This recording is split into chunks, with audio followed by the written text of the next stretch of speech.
All right, boys. 3, 2, 1, go. Welcome. Wait, what episode is this? Episode 4. Episode 4. Welcome back to episode 4 of Who the Fuck Are You?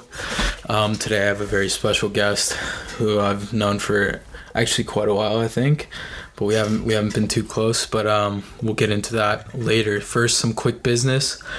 Today's podcast is brought to you by DDR. DDR, what does that stand for, you ask? Demon Dick Removal.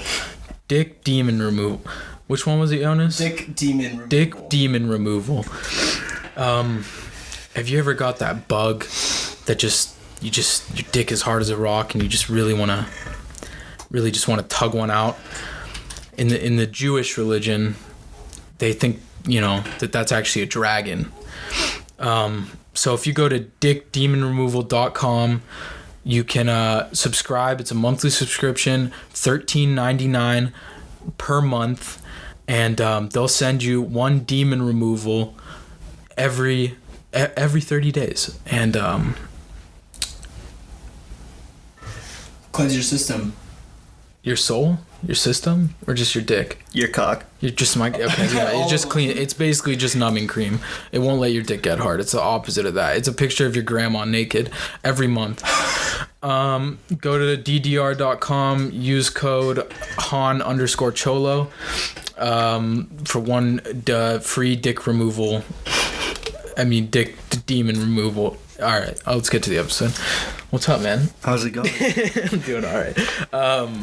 So Cade here is I think photographer, videographer, previous construction worker. He's got a dope ass Jeep. I think is that accurate? Yeah, that sums it up. All right. Chasing dreams. Basically what we do here is just, I want to know who the fuck you are. That's why it's called that. I like to get into more of the creative side of things, and I think the first episode we talked about like animation and music and all that, which me and Jonas are music, and I know that you were working construction. Like one time I saw you, we were just skating or something like that, and you were doing construction with your dad, and then I was looking on Instagram, and a few weeks later you were fucking taking photos of people mountain biking and BMX and at Woodward and shit. And obviously I've seen all those edits you have of like all your friends and shit and out wakeboarding and drone footage, and it all looks badass. So how did all that start? What? I think basically it was just like right after high school. High school ended and I started traveling and just doing a bunch of cool shit, and I thought to myself, well, fuck, I'm doing all this cool stuff. I might as well get a camera to take pictures and videos and document all this cool stuff, because the world's got to see like what I'm seeing. And so it kind of just started as like a hobby and just messing around, having a good time.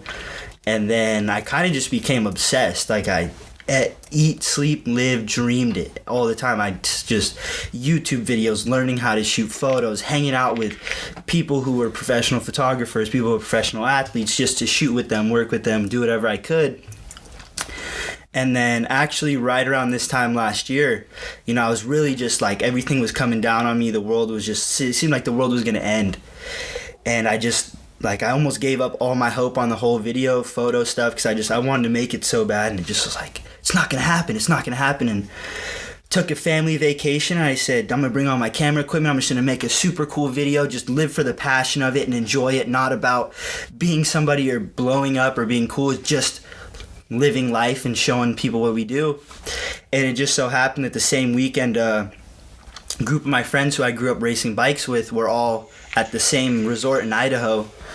And we ended up, they ran into me, I ran into them. I ran into one of their team managers, and he said, hey man, you got a camera? You shoot video? And I said, yeah. And he goes, fuck it, I'm gonna give you $400. Film me a video. If I like it, I like you.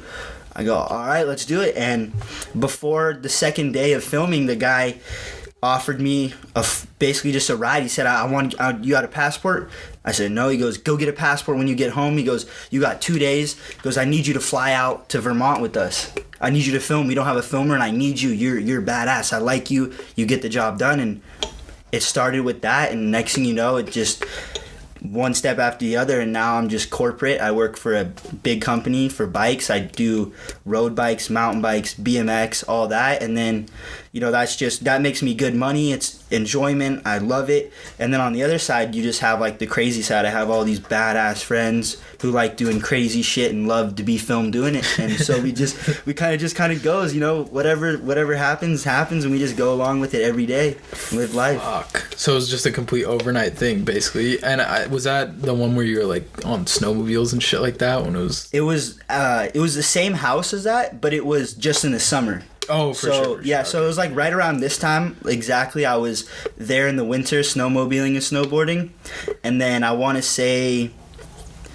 maybe June or July, I think I went back out there for the summer just for like a fishing trip and everything with my family, and it just so happened like everybody was up there racing and fuck. Boom. It just all fell into place like that. That's incredible. So, and I spent so many nights like freaking out, like even doing drugs, drinking, like just like, oh my God, like this is never gonna work. Like I can't figure this out. Like how does everybody else just do so good and blow up and get so big? And it was like once I finally realized I need that next breath of air, like I was at the bottom of a pool, it was like boom, like I got it. Like I figured it all out.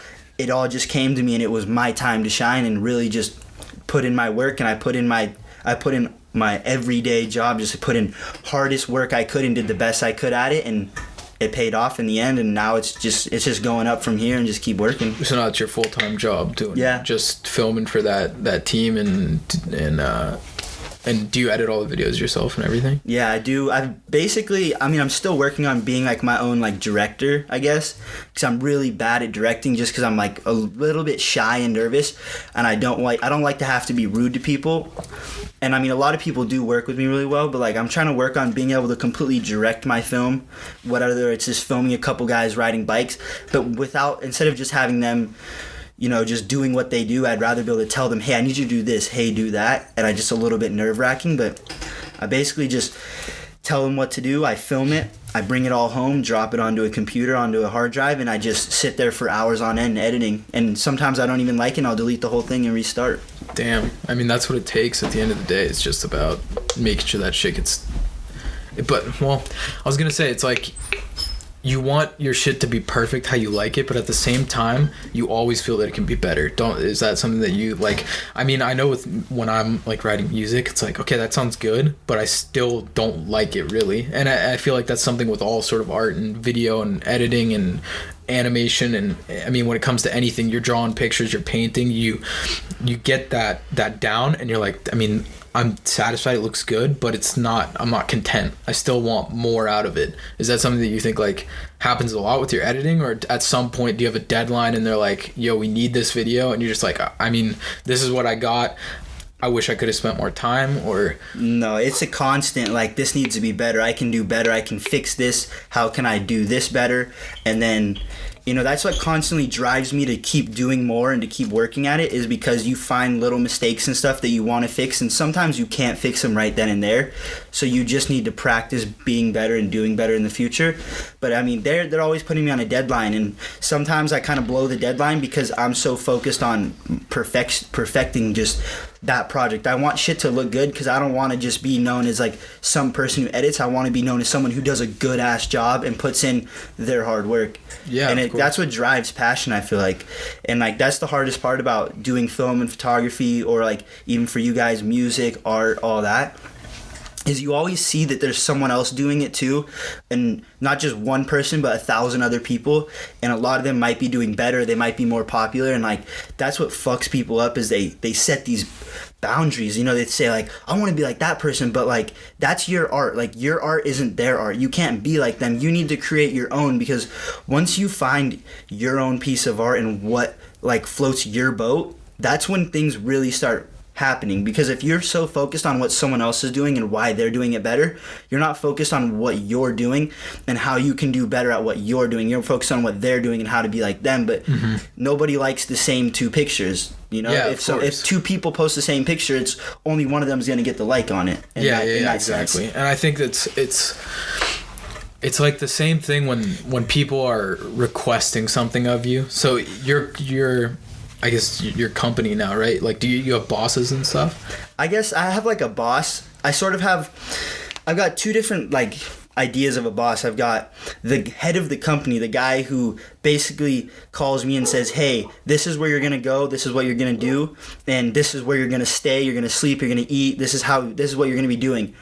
So I go to that place, but the thing is, when I go to wherever it is, I'm also meeting up with a team manager. Now the team managers are always kind of down your neck, down your back about what they want and what they're interested in, so you gotta kind of work with their idea, but you also have to keep your own style, because you can't just do what someone likes, because if you know what's gonna work better, no matter what, at the end of the day, they're gonna be happier, even if they say do this, do that. But if you do what you know is gonna look good, they're still at the end of the day gonna be happy about it. Yeah, exactly.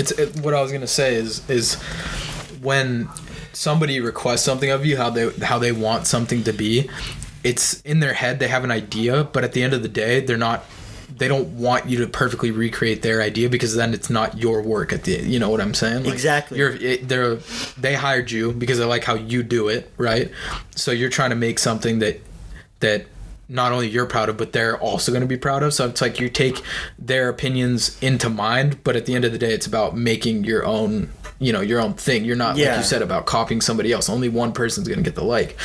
And I don't know. I think that sort of like expression is what drives people forward. It's not about making stuff for the masses. It's about doing what you like is what's only going to bring you up. Like if you see people that are trying to make things for somebody else or for a certain audience, and that stuff pretty much always fails because they're not genuine. It's like you're faking it kind of thing. Yeah, exactly. But I mean, that's pretty fucking awesome, I gotta say, man. Yeah, and it's like a big thing is like someone kind of tries to paint a picture of what they want, and I always try to work with people's ideas, because sometimes their ideas are really good. Yeah. But I'm not gonna do that exactly. But I always take into consideration, like, this guy's like, hey, I like this song. How can we get a scene that looks like this? But they don't say, I want the scene to look like this. They say, how can we make a scene look like this? And that's when I make it happen. But I always try to keep people happy by, working with what they want. But sometimes if what they want doesn't work, it's out of the picture. It's got to fit what I'm feeling. Because like a lot of the times I come home from a long weekend of filming, and I take the entire day off and I lay in bed and I just let music play until like a song hits me so hard that I'm like, that's it. And that's when I jump up and I get into it. Because sometimes you can't find music and you can't find the right idea. You've got 1,000 different clips of just riding or whatever you're doing, out on a boat, just whatever it is. You have all these different clips of it, but you can't seem to paint the picture. You're just sitting there with all this stuff, and you're like, okay, now I have a bunch of random stuff. How do I make it look good? And sometimes you just hear a certain song or a certain sound, and you're like, that's it. Like, it plays in your head. But it's just cool because, like, some of the guys I work with, like, the head guy, he really just loves my work for my work. He never asks of me to do anything in particular. He just says, do what you do. I trust your work. And, like, I think that's what helped me make it was, like, when he saw my first few videos, he saw that I wasn't just some guy off the street who was told what to do, that I did what I wanted, and he liked it because I did it the right way. So he never asks of me to do something a certain way. He just says, hey, I'm going to give you all the footage. I'll do some footage too. You do your footage, and you do what you want. I'm not going to tell you what to do because I know you know what to do. Yeah, exactly. So they give you pretty much complete creative freedom. People throw in their ideas, but at the end of the day, it's all up to you. Yeah. And what I was going to talk about when it comes to music is that something that plays a big part in the editing thing. Like is the song driving the direction of the clips and stuff like that? Because I feel like especially with edits, when it comes to like action sports, a lot of the stuff is like, say if there's like certain drops in a song, you make key points in the film revolve around those sort of like hits in the song. Exactly, yeah. So is that something for you? Like you were saying, you just lay in bed and listen to music all day until you find something and it's like, oh shit, that's gonna work perfectly. Yeah. What style do you usually go for? I've switched it up. I've such a wide variety of music. Like, I surprise some people. Like, some people like are just like, yo, like, you listen to that? Like, you actually enjoy that? And I'm like, yeah. And it's just because like I've switched it up between like punk rock, like just normal pop music. I've used hip hop. I've used heavy rap. I've used like super deep house music. I've used just happy, loving like EDM, like you just want to be on Molly listening to it kind of stuff. And I just kind of use everything. It's just really what fits the vibe, because like sometimes I'll shoot a video in a place that's cloudy and gloomy, dark and cold, and I'll use something like a Dennis Lloyd track. Mm-hmm. And that it's a dark, it's like almost like a dark, loving, hateful, scary vibe, but it fits what's going on in the picture, and it gives like the viewer, like my goal is to give the viewer an escape. Like when they watch my videos, I don't want them just to watch and be like, that was cool. I want them to watch it and be able to have their own escape, to feel like they were there. So I try to pick a suitable music that fits my scenery and it fits what's going on around it, so that people are like, they're fully immersed into this. They're like, holy shit, like that was amazing. Yeah. At the end of the day. Of course. And music is like, that plays the biggest part in a lot of cinematography, because like in order to tell your story, you have to have a sound behind it. I mean, you could take Finding Nemo and you could put pretty nice music to it and make it look really happy. Then you could put like really sad, depressing music and you can make it look like Nemo's about to commit suicide. Yeah. And that's like, where music plays such a big role in like all of the arts. It's just a huge, I think it drives emotion. Music does so much. But in the same time, film does the same exact thing. So it's like that, like slow motion, for example. When you do shit in slow mo and it like corresponds with the music in the right way, it can just make you feel like a certain way. Like you're saying, it's all about that, I guess, immersion in the video that you're going for. Man, I can tell you're very passionate about it though. It's fucking awesome. Yeah, it really changed my life. Like really, I didn't know what I was gonna do. Like basically like a high school dropout, given like either the choice of spending time locked up or going back to school and getting it done. And so I was like, dude, I'm just gonna go to school, I'm gonna get it done, get it out of the way. And then I didn't know what I was gonna do. I finished school and I thought I was hot shit, and as soon as school was over, I was like, what am I gonna do now? Like now I'm just working construction for my dad, and I don't even enjoy it. Like I need to do something I enjoy. Like even if I'm not making money, like I could be like, I'm so much happier when I was broke doing what I love than making money doing something I don't enjoy, because like it's all about like life is a one-time thing. So like why not live out the entire experience and do what you love? Because at the end of the day, everybody, whether you have more money, less money, whether you're hated or loved or liked, whatever it is, you're all in the same place. You're 6 feet underground in a coffin, and you can either be remembered as someone who was a doer and lived out your life, or you're remembered as nobody, you know? And it's like, at the end of the day, what do you want to do? Do you want to live a life that you appreciate and you enjoy, and you could die at any moment and know you've done everything you can? Or do you want to just like die with a bunch of what ifs, and that would be cool if I did that or if I tried that? So it's like, why not go all the way with everything you do? And that's how I feel about my passion. It's really inspiring, honestly. I mean, I'm sort of locked in that position right now. Like, I've been fucking depressed as shit lately because I've just been working pools and fucking... I'm like trapped because the amount of money that I make is enough to support what I do. But say if I wanted to quit doing pools and work a normal job, I couldn't support myself enough to, you know, to pay rent, pay for my truck, pay for fucking whatever. And it's a really shitty situation, honestly. So I don't have the option of like going home until, I mean, I guess I could go sleep on my dad's couch and shit like that. But it's a really rough situation. I think for a lot of people when they get out of high school, you just sort of, if you're not going to a university, you get in that place of like, I don't know what the fuck I'm going to do with myself. And it's the same thing I think you were feeling when you work in construction with your dad. You're like, I don't like doing this. I can't see myself doing this for the rest of my life. And that's where I'm at right now, where it's like, what scares the shit out of me is the fact that I might be doing pools for the rest of my life. Like it's not gonna happen. Like I would rather fucking kill myself than do pools. It's like, yeah, at a certain point you're getting the bills paid, you're living, but you're not satisfied internally. You can, you know, maybe make enough money one day to go buy a house, have a family, support yourself, but at the end of the day you didn't do what you wanted to do. So it's just sort of like this pit eating away at you the whole time. And I guess, I mean, I don't want to say you're lucky because you worked for it and you've obviously developed your skill enough to the point where like you've found, you know, you've got your job doing that and doing what you love. So I guess I'm kind of in the situation right now of trying to do the same thing, trying to figure out what the fuck I actually want to do, and then doing that, and I guess it's all about going all in.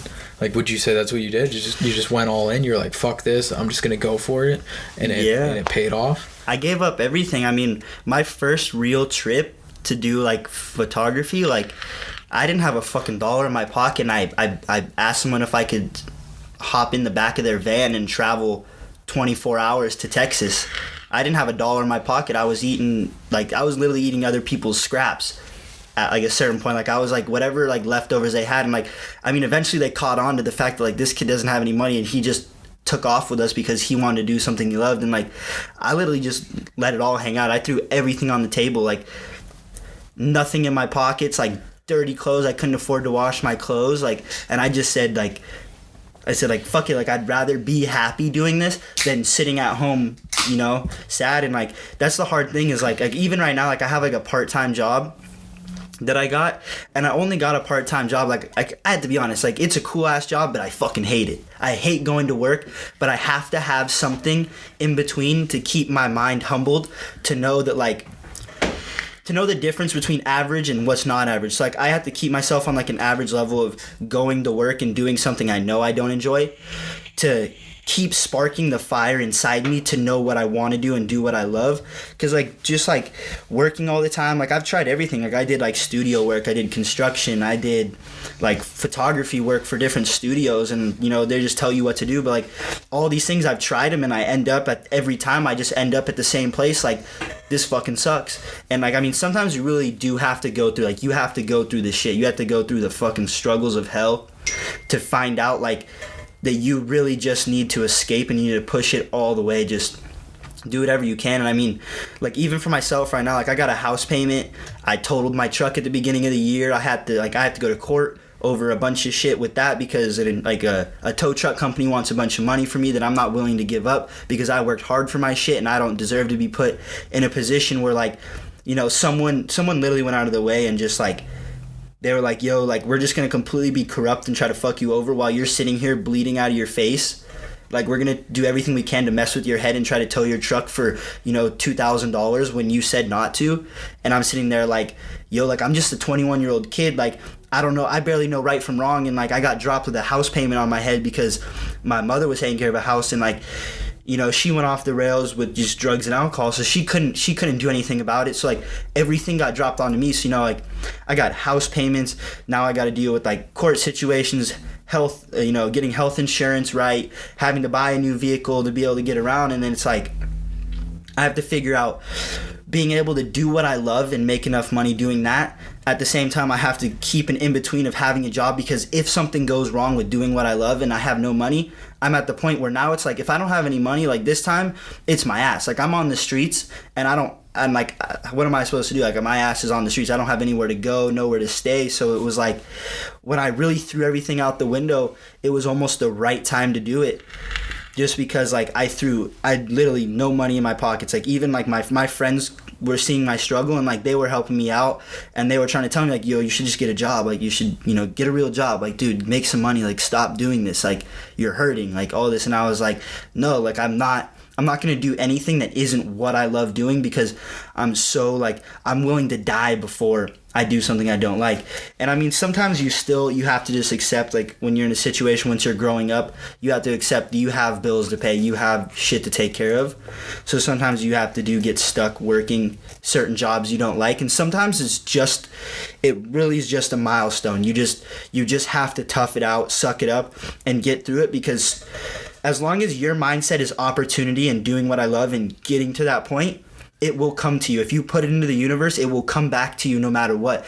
And sometimes it feels like it's never going to happen. And it's like the day you least expect it, the hardest day of your life, the day that you're like, you know what, I'm just going to give up. I'm done. I'm going to jump off a cliff at this point.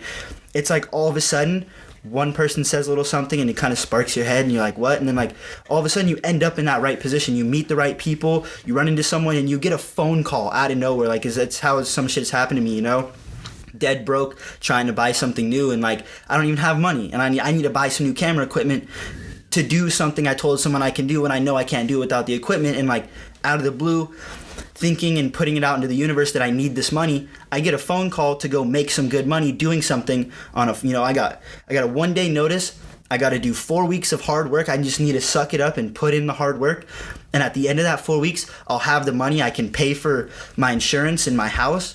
And then I can buy my camera equipment. And then I can get back to doing what I love. And then money comes. It starts coming and coming. It's really just battling through the struggle, because in life there's so many ups and downs. And sometimes you can be the lowest low and have the hardest day of your life. But that doesn't mean, a day or two from there, you're going to have the best day of your life, or the best opportunity is going to come up. You just have to keep in mind that, like, good things are coming, even though right now they're not here and it feels like it should all end.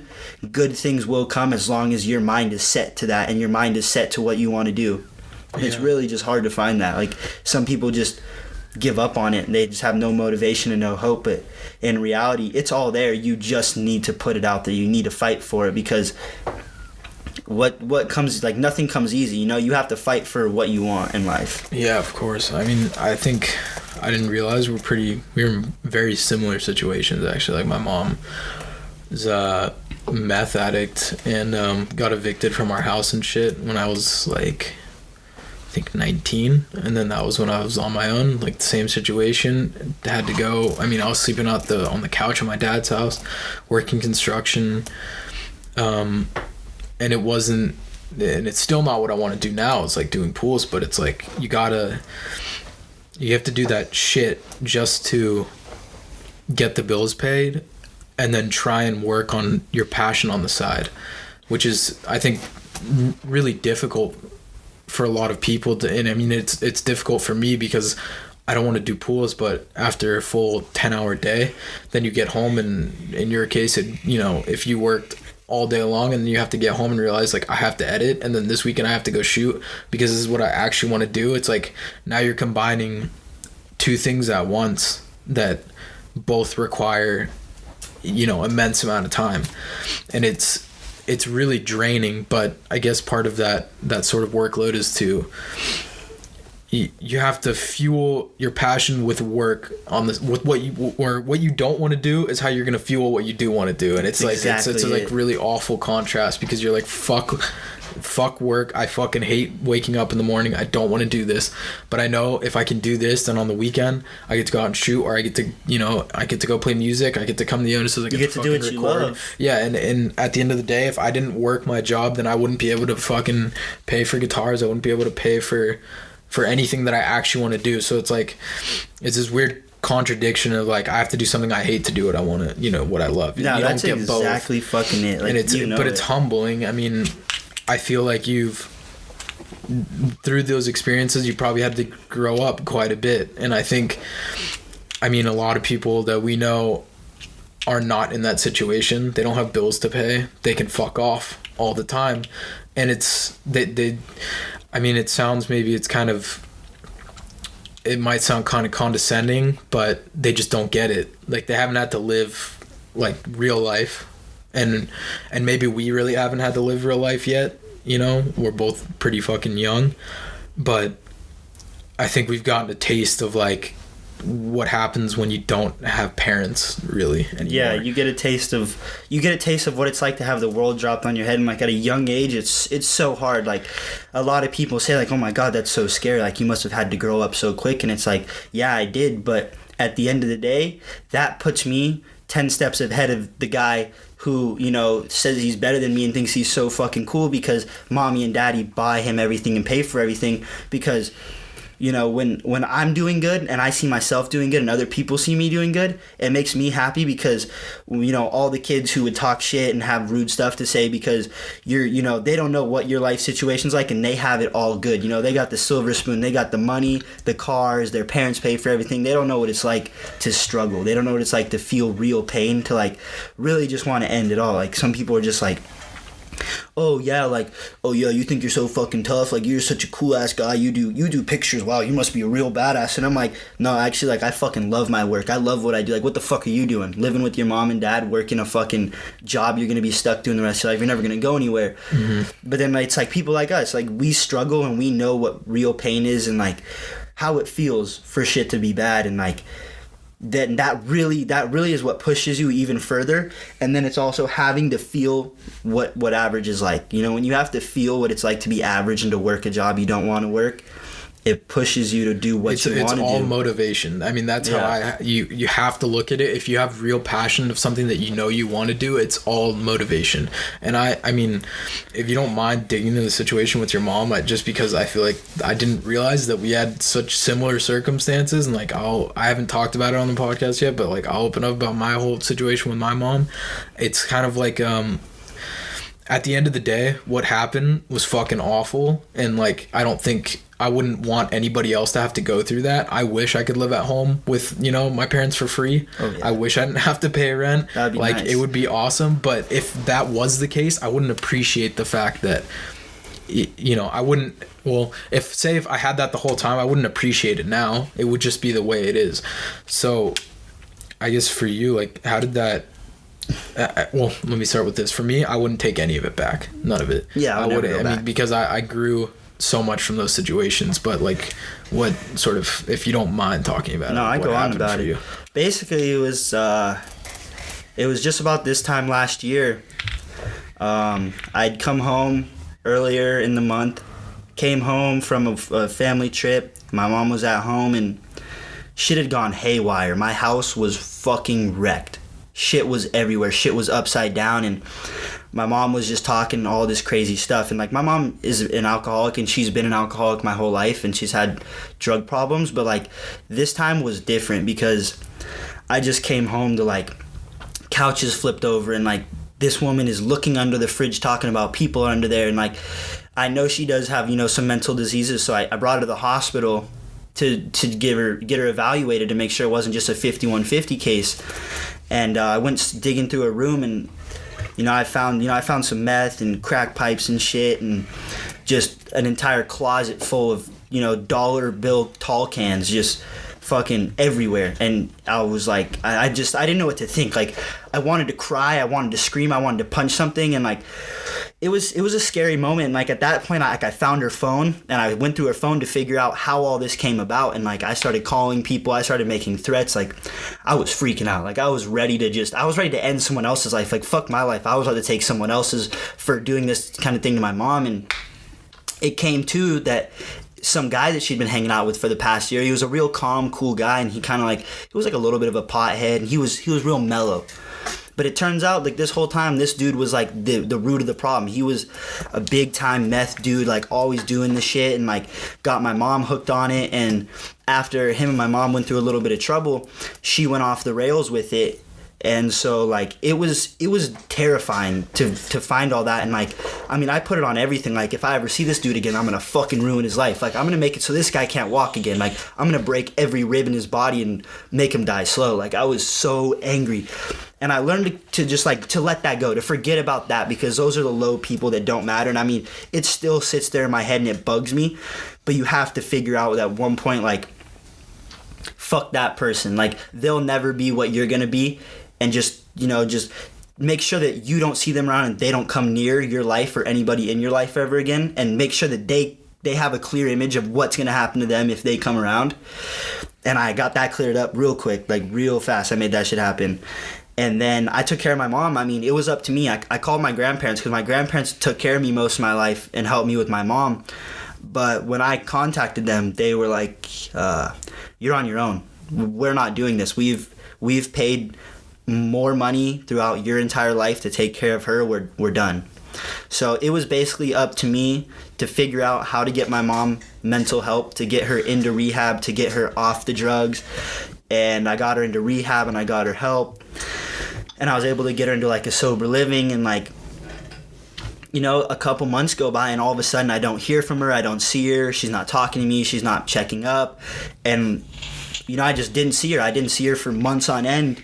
And then it was up until, so you take it from, we'll say right now in April, all the way up until Christmas of this year. So, you know, the last month of 2018, my mom showed up at Christmas at my dad's house. My dad invited me up, and I usually don't do Christmas just because I've always had a rough family life, so I never really had Christmas or anything since I was a kid. And I showed up to my dad's house, and like, there was my mom, and she seemed to be okay and doing well, even though I had a bad feeling that something was happening or she was doing bad stuff. And then, you know, it could have been, like, at this point, it could have been a whole year that she could have taken care of herself and been sober and gotten help. But instead, she ended up, you know, messing up again and doing whatever. And then I got a call, you know, 3 weeks ago, maybe less than that. Hey, I just wanted to let you know, like, I'm doing okay. I got myself back into a sober living, the one that you originally got me into. I'm trying to get help. I'm trying to fix this. I want to do good. I want to be able to see you. I want to be able to actually be your mother. I want to be there. And it's just a hard situation because, like, there's two planes on that. You're like, why don't even talk to me, I hate you, like, I can't believe you would do this, like, you do all these different things, it's been my entire life. But then you're like, I do want to see you do good, you're my mother, I love you, like, I want to see you do good. But then you're like, there's such a hard balance to find, because I want her to see me doing good and I want to see her doing good. But then it's like there's so much anger and upset stuff built up from everything you've had to go through and everything you've had to see. But at the end of the day, it's like, maybe that's just how it is, like, maybe that's just the plan for life. Like, maybe all this is setting me up for something so much bigger that I'm not even ready for in my life. And, you know, maybe I should appreciate it rather than, you know, depreciate, instead of just hate on it and make it such a hateful, angry thing. Maybe I should find peace with it and figure out an in-between to find something happy and okay, to make everything feel all right. Because at the end of the day, it's like, you only have one chance. Like, you know, everybody's only going to be here for so long, so you got to give it up to the people, you know, the people who created you and who made you. And, like, I wouldn't be the person I am today. I probably wouldn't have half the passion or drive I do now if it wasn't for everything I'd gone through and everything I'd had to see in my life. I wouldn't be able to appreciate what I'm going through now, and to be able to appreciate how good everything's turned out. And now it's just kind of time to fix all those problems and, you know, get on to the next part of life and, you know, hope for the best and not to have to deal with too much struggles or too much of that, and just try to take everything with more passion and be happier about the way everything goes, rather than be so mad about it, and learn to accept that that's fate, that's life. You can't control it.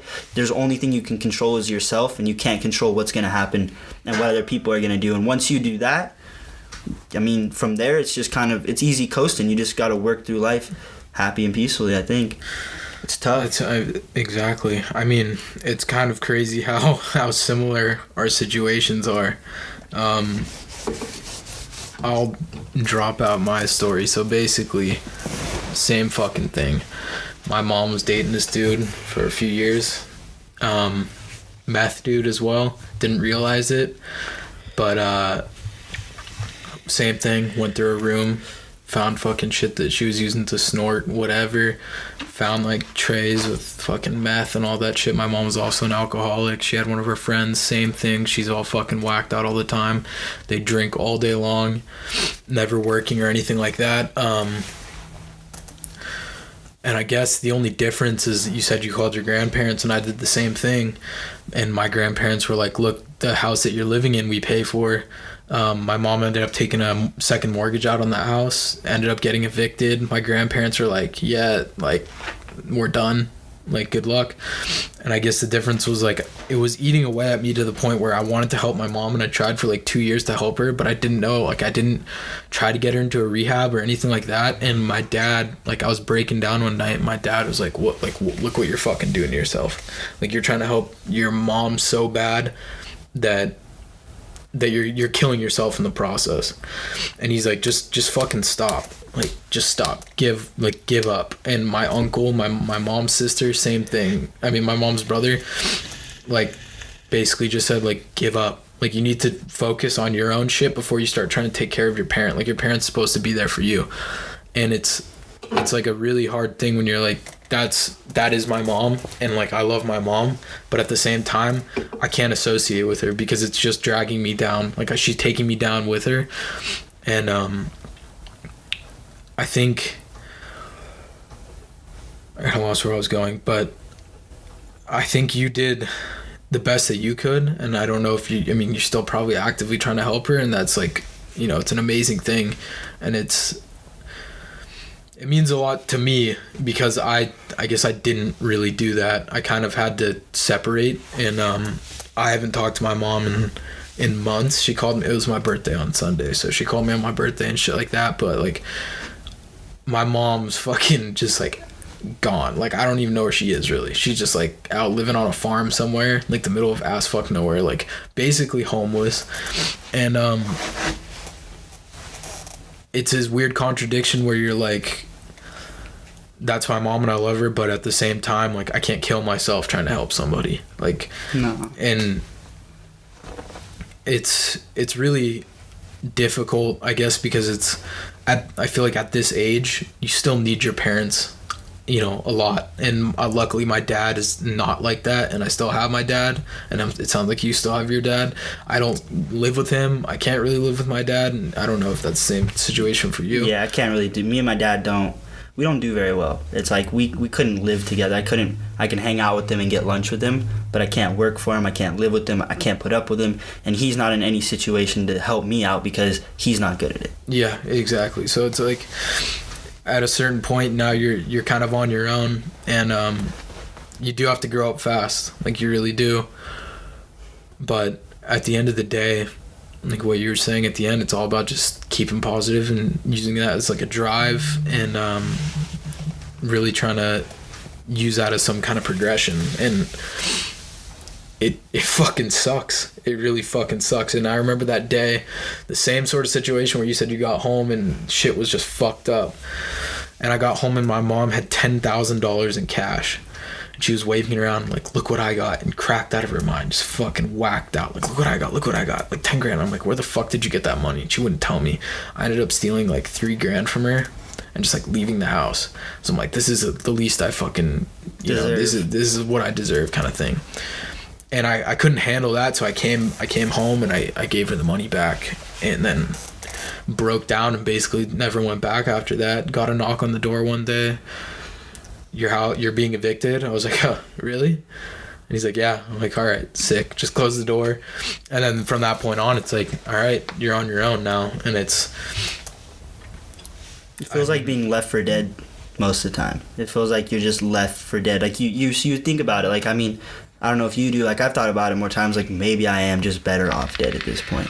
Because it's like you feel so deserted and like nobody's there. And like it's hard. You can talk to your friends about it, but nobody actually gets how it really feels.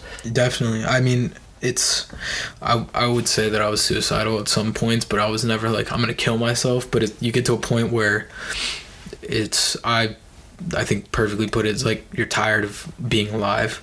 Yeah. Like, it's not, like, living is just a chore at this point. Like, I wake up in the morning for basically no reason. The only things that are going on in my life are terrible things. And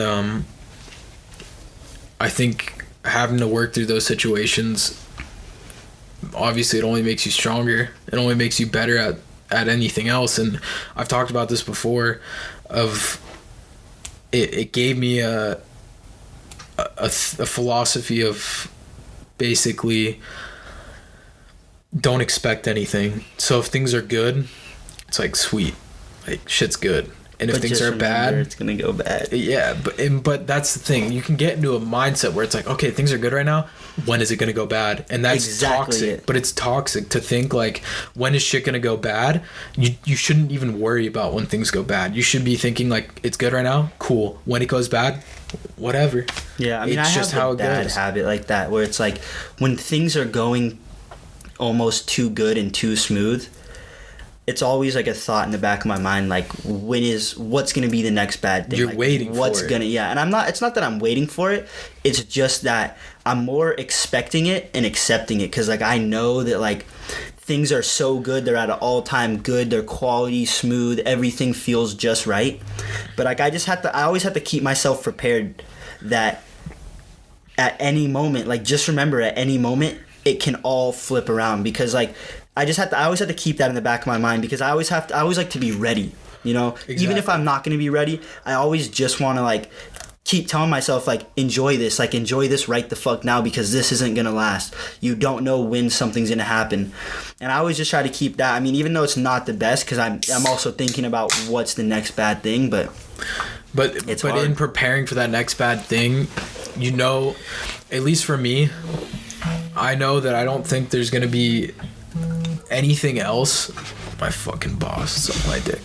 I don't think there's gonna be anything else in life that's gonna be quite as hard as that. Until maybe I have kids and I ended up like getting divorced or something. That's probably gonna be next to it, like, you know, pretty close to as hard. But now when things come up, I'm like, I've gone through I feel like I've gone through the worst of the shit. You've been in the battlefield. So when things come up, I'm like, I can get through this now. And now that sort of like, I'm going to kill myself thing doesn't happen anymore, because I know that I can work through it. So I know what it's like to be good, and I know what it's like to be at the fucking worst possible lows.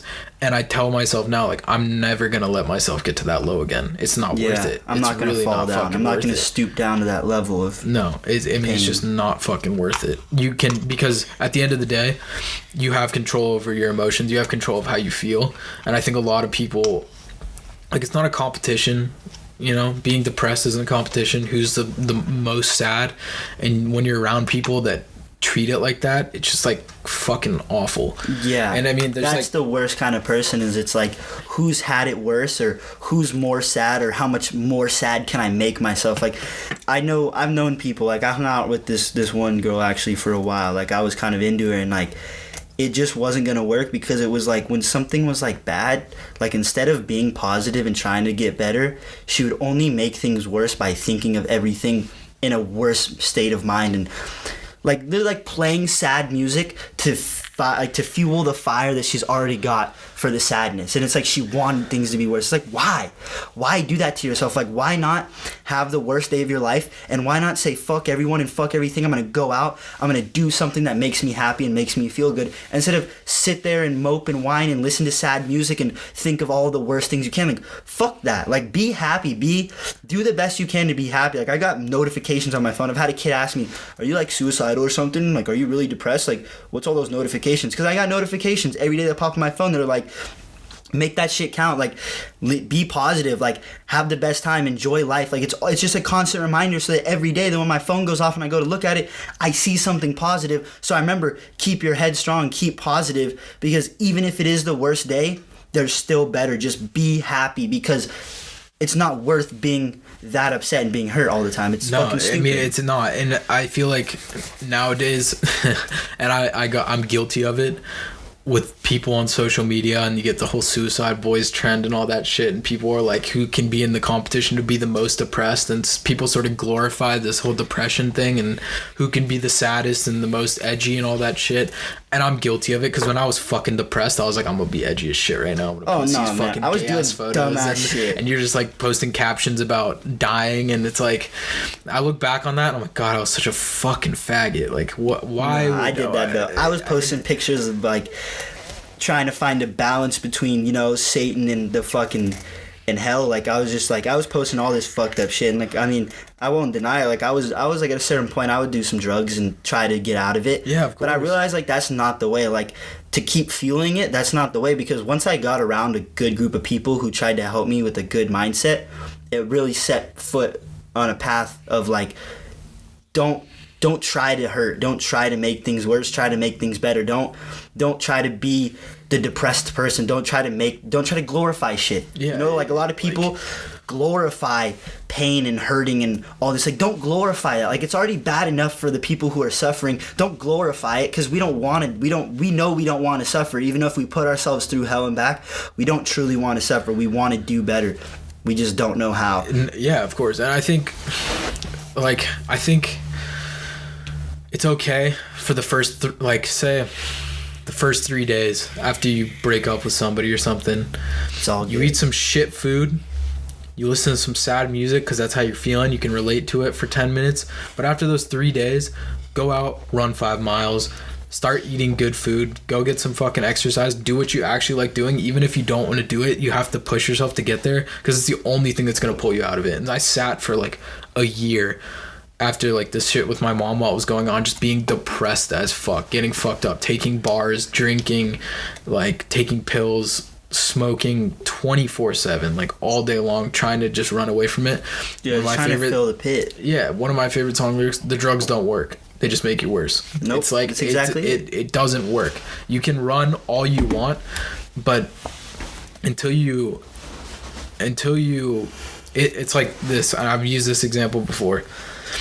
It's like you're running in the dark away from the monster behind you, which might be your depression or whatever problems you got going on, and you're just running and it's dark as fuck. You're more likely to hurt yourself by running into something than just turning around and realizing that you're running from nothing. Mm-hmm. Like you can just turn around and be like, wait, what the fuck am I doing? Yeah. Why am I acting like such a fucking idiot when I'm depressed as shit? Instead of just turning around, facing it, realizing like, all right, you know what, I'm bummed out right now, but you have to embrace that suffering. Like, it's okay to be upset, it's okay to suffer, it's okay to be depressed, but if you're not working to get out of that and realize what it's like to be happy, that it's never gonna happen. And you can feed into your suicide and fucking all this depressed thoughts and negative shit. And I think at the end of the day, it's not easy to just say like, you just be happy, but like, that's all it is. Get the fuck over it. Get over it and do what you actually want to do.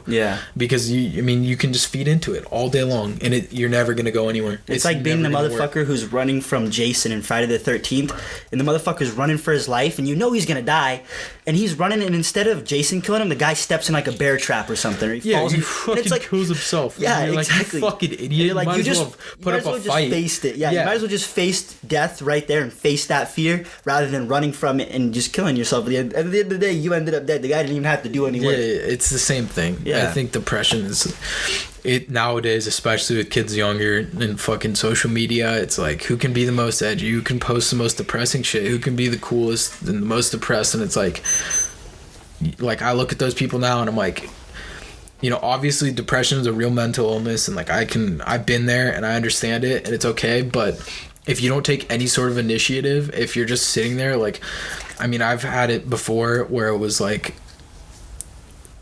I wouldn't take initiative. I just accepted the fact that like, I'm just going to be depressed, and like, that's how it's going to be. And until you flip that switch to say like, no more, nothing's going to happen. And there's this term in Buddhism called like, it's basically just life is suffering.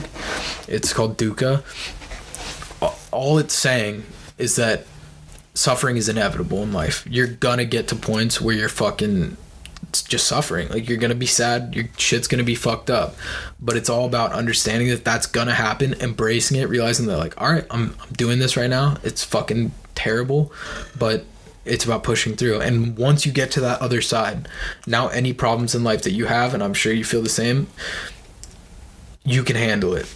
Like it makes you grow so much more and so much faster. So much, and you know what? That fast growth isn't easy. I wish I didn't have to do it at this age, because it's like when a bunch of shit's going on, you just got out of high school, you don't know what the fuck you're gonna do, you don't have stable living conditions, and now I have to go through this at the same time.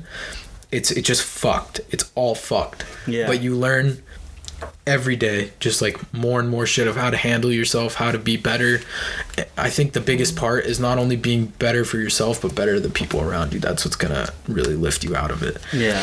And I mean, I've heard like a big thing like that kind of helped me, that's kind of like, it's kind of way out of reach, but it's like a lot of people have said like, oh, like you people like you say you have anxiety or depressed, but you just give a label to a feeling that you don't even understand. You don't understand that feeling, so you just label it so you can escape it. And like, I kind of took it personal, but then I really thought about it, and I'm like, you know what, like, maybe I can use that as motivation. Like, this isn't real. This is just a feeling that I don't understand.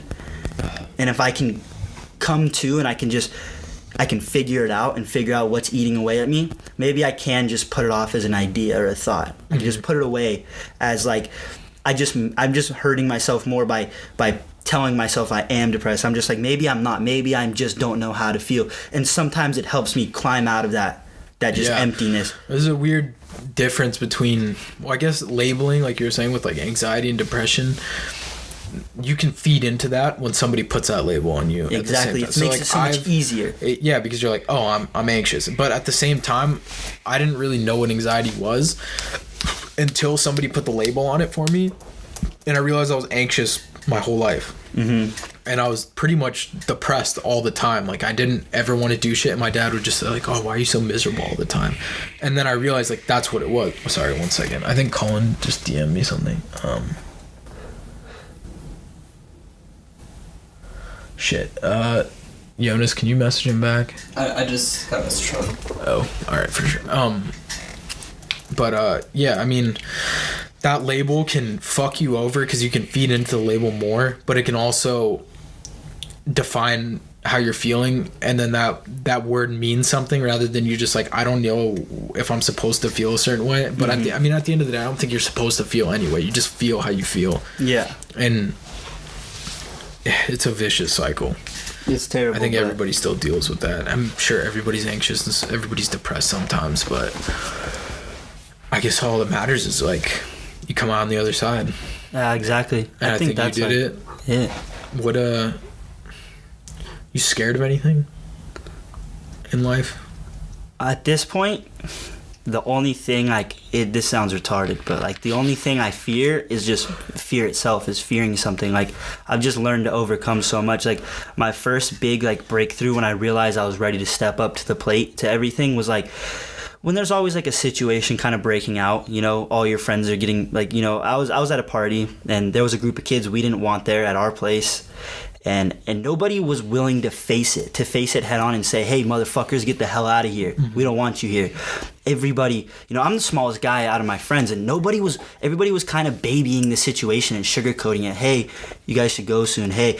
And I finally, like, that's when I really broke through. I was like, I'm ready to face shit. And I just stepped up and I said, hey, motherfucker, get it clear right now. Get the fuck out before I'm beat some ass.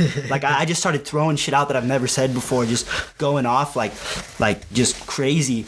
And everybody was like so shocked, and like everybody like all of a sudden put me on this hierarchy of like all this stuff. And I'm like, no, like that's just me facing shit. Like I'm just gonna face it head on. Like if they were gonna do something, they can go ahead and do it. But like at this point, like I'm not going to back down to problems or any of this anymore because I don't want to feel like I'm on a lower level than anybody. I'm going to step up to shit. And like, so now I've just kind of learned, like, you know, when something scary happens, like face it head on. Like I crashed my truck earlier this year in like a really bad accident. Is that when it was like flipped and shit like that? Yeah, flipped it down a road, like destroyed it. Like it was terrifying. I mean, when you crash, you know, total freak accident, you know, you have no control over the situation, and all of a sudden you're sitting upside down on the side of the road bleeding, and all your best friends are with you. You know some of your closest friends are right there. Like my first thought was, are my friends okay? Mm-hmm.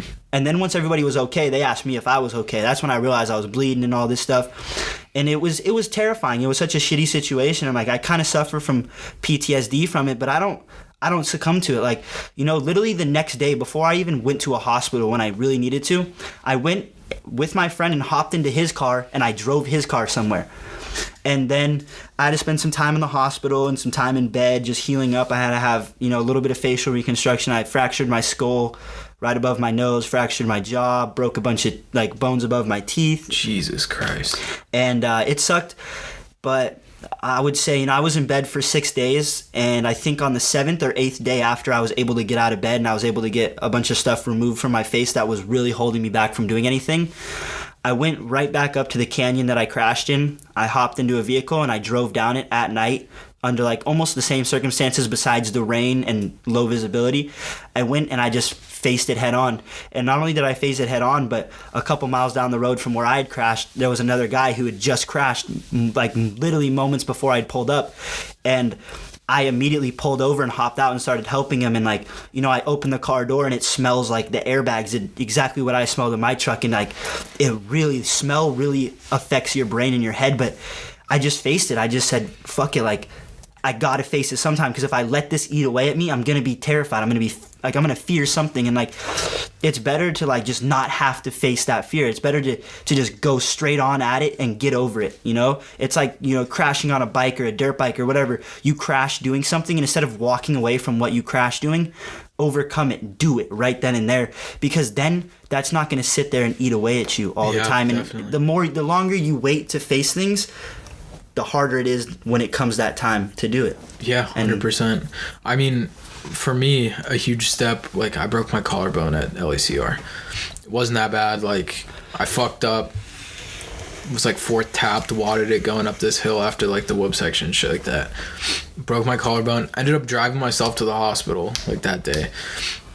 fucked up on pain pills for like 3 months after, just because they gave me 60. I had no pain. I was just taking 2 a night, just getting fucked off my ass, just like fucking eating pills and smoking. And I just started getting super depressed because I couldn't do anything. Like I could drive and that was it. Like I would just sit there with my fucking arm. I was like, I literally can't do anything. And that was sort of that push for me of like, when I'm good, I'm gonna go for it now. And like I hit the gym every single fucking day after that, like 7 days a week, started doing jujitsu, started fucking strangling people. And like it takes those shitty situations, you can either feed into them like we were saying and make everything worse, or you can realize that like this is temporary, it's a roadblock, and I'm gonna step the fuck up and face what I have to do. Like I've gone riding since. My like unfortunately a financial situation for my dad and shit, like he's selling all our bikes, but like I still have like a 125 that we can rip around. But I mean, yeah, it's a huge deal is to just step up and get that shit over with. Like I'm not scared to ride a bike anymore. Like I understand it was just a fuck up, like you're saying, like freak accident. But I mean, I think your situation was a lot fucking worse. Yeah, but it's the same thing. I mean, out of your face. Smaller or bigger of the situation, whether it's a small little accident, whatever puts that block in your head, you have to pass it. Because if you don't pass it now, you may never do it. Like there's only one thing in my life that I've still, like, this is the dumbest thing, I've never been able to overcome this, and I'm still planning on doing it as soon as I can, is I can't backflip. I can't backflip on the beach. I can't backflip on a trampoline. I won't even backflip into a foam pit. And like, I don't know what it is, but like that's been the biggest block of my life. That's like the only thing that I can't pass. And like, the more I think about it and the more I don't do it, the harder it becomes. And I know like as soon as I get the chance to do it the next time I'm going to try it, it's probably going to take me a whole day to do it, whether it's into a foam pit where I'm never going to get hurt. Once I finally do it, I'm going to go, wow, that was fucking stupid. I just wasted right now, all my time. It's so easy. It's so fucking easy. I'm saying, like, if that's the only thing that you have to overcome, you're fucking chilling. That's just one of those things, yeah. His backflipping is like, I mean, it took me a minute, but like, I mean, I figured that shit out, dude. Backflip at the beach, all that shit. Like, you'll fucking get that one down. I just see all my friends doing this shit. We go out cliff diving and I'll do like double front flips and 360 front flips, but I won't backflip. I won't gainer. And everybody's doing it. I'm sitting there like, dude, like that looks so cool, but I can't do it. Dude, I've seen you fucking boarding at Mountain High, just hitting gnarly ass nose slides, board slides, all that shit. And I can front flip a snowboard. Yeah, front flip. I'm like, what the fuck? I can front flip snowboards. I can and you like can't backflip. Rodeo front flips, yeah. But I can't do a backflip. I can't do like a rodeo backflip. I can't do any sort of backflip. I can do like weird like front flip 180s. Like I can do all these weird inversions and like side flips. But for some reason, like when I go backflip, it's like, oh. Nope, can't do it, dude. I roll a truck down the road, but I want to just fucking show you because it's like that easy. Once you do it once, you're gonna be like, oh, all it is. And I'm sure it's the same thing with snowboarding. You see that fucking rail, you're hauling ass at it. It's just committing. That's all you gotta do. Get over it, commit, go for it. The thing with backflipping is there's basically zero consequence. You land on your fucking neck on a trampoline, hurts for like 5 seconds, and you're fine. Yeah. Like, I mean, and people don't do front flips. A lot of people are like, how do you do a front flip and not a backflip? Because front flips are harder. Front flips are fucking harder. I do front flips. I'll do front flips all day long. I'll front flip over people. I'll do whatever. I don't care about a front flip. But it comes to that backflip, and it's just like mental block. God, retard. That sucks. I fucking love backflip. Like gainers and shit. It's so much fun. Dude, you'll figure it out. You'll be able to backflip. Because if you can front flip a snowboard, you can backflip a snowboard. I guarantee it. Like, fucking Christ. Yeah. We'll figure that one out, dude. I'm hoping. That's like the next big thing. I would be there for that. That's going to be a good day. Do you think, I feel like do you miss that sort of depression sometimes? I don't know. I mean, sometimes I kind of miss just like laying there and like when I've had like the depression stages, like I even talked to like my dad or my mom about it at one point, and like I was like there was one point where like I was so depressed, like I did easily 0.5 gram of cocaine straight. Mm-hmm. I didn't get high. I didn't feel nothing. I literally couldn't feel anything. I couldn't feel happiness. I couldn't feel sadness. Like I would have girls hanging out with me and girls trying to get with me and girls all over me and touching me and stuff, and like I couldn't feel like intimacy. I couldn't feel emotion. I almost couldn't feel anything. And like there's sometimes where it's kind of like I wish I didn't have to feel. Like I wish I could feel where I don't feel at all. Yeah. But then but that really created this idea that like the feeling and being able to talk to someone about feelings and being able to have a connection or just have emotion and to feel something, to feel happy, to feel sad, it feels so good once again. So like sometimes it's kind of like, oh, I kind of miss being like all sad, but like at the same time, like I'm so happy to be happy and to be able to figure out how to find happiness and be happy all the time that it's like I just kind of try to put all that away. I try to put that behind me, and like I don't want to say I pretend like it didn't happen because I know it's all still there. But I try to just put it past me and move on to finding happiness. Like I do yoga a lot. I mean, not a lot, but like I like doing yoga. Yoga's when so I get good. chances to. And like I have friends who do it, but I like to do it alone just because like I like to really feel myself. Yeah, and I like definitely. to I listen to like Alan Watts.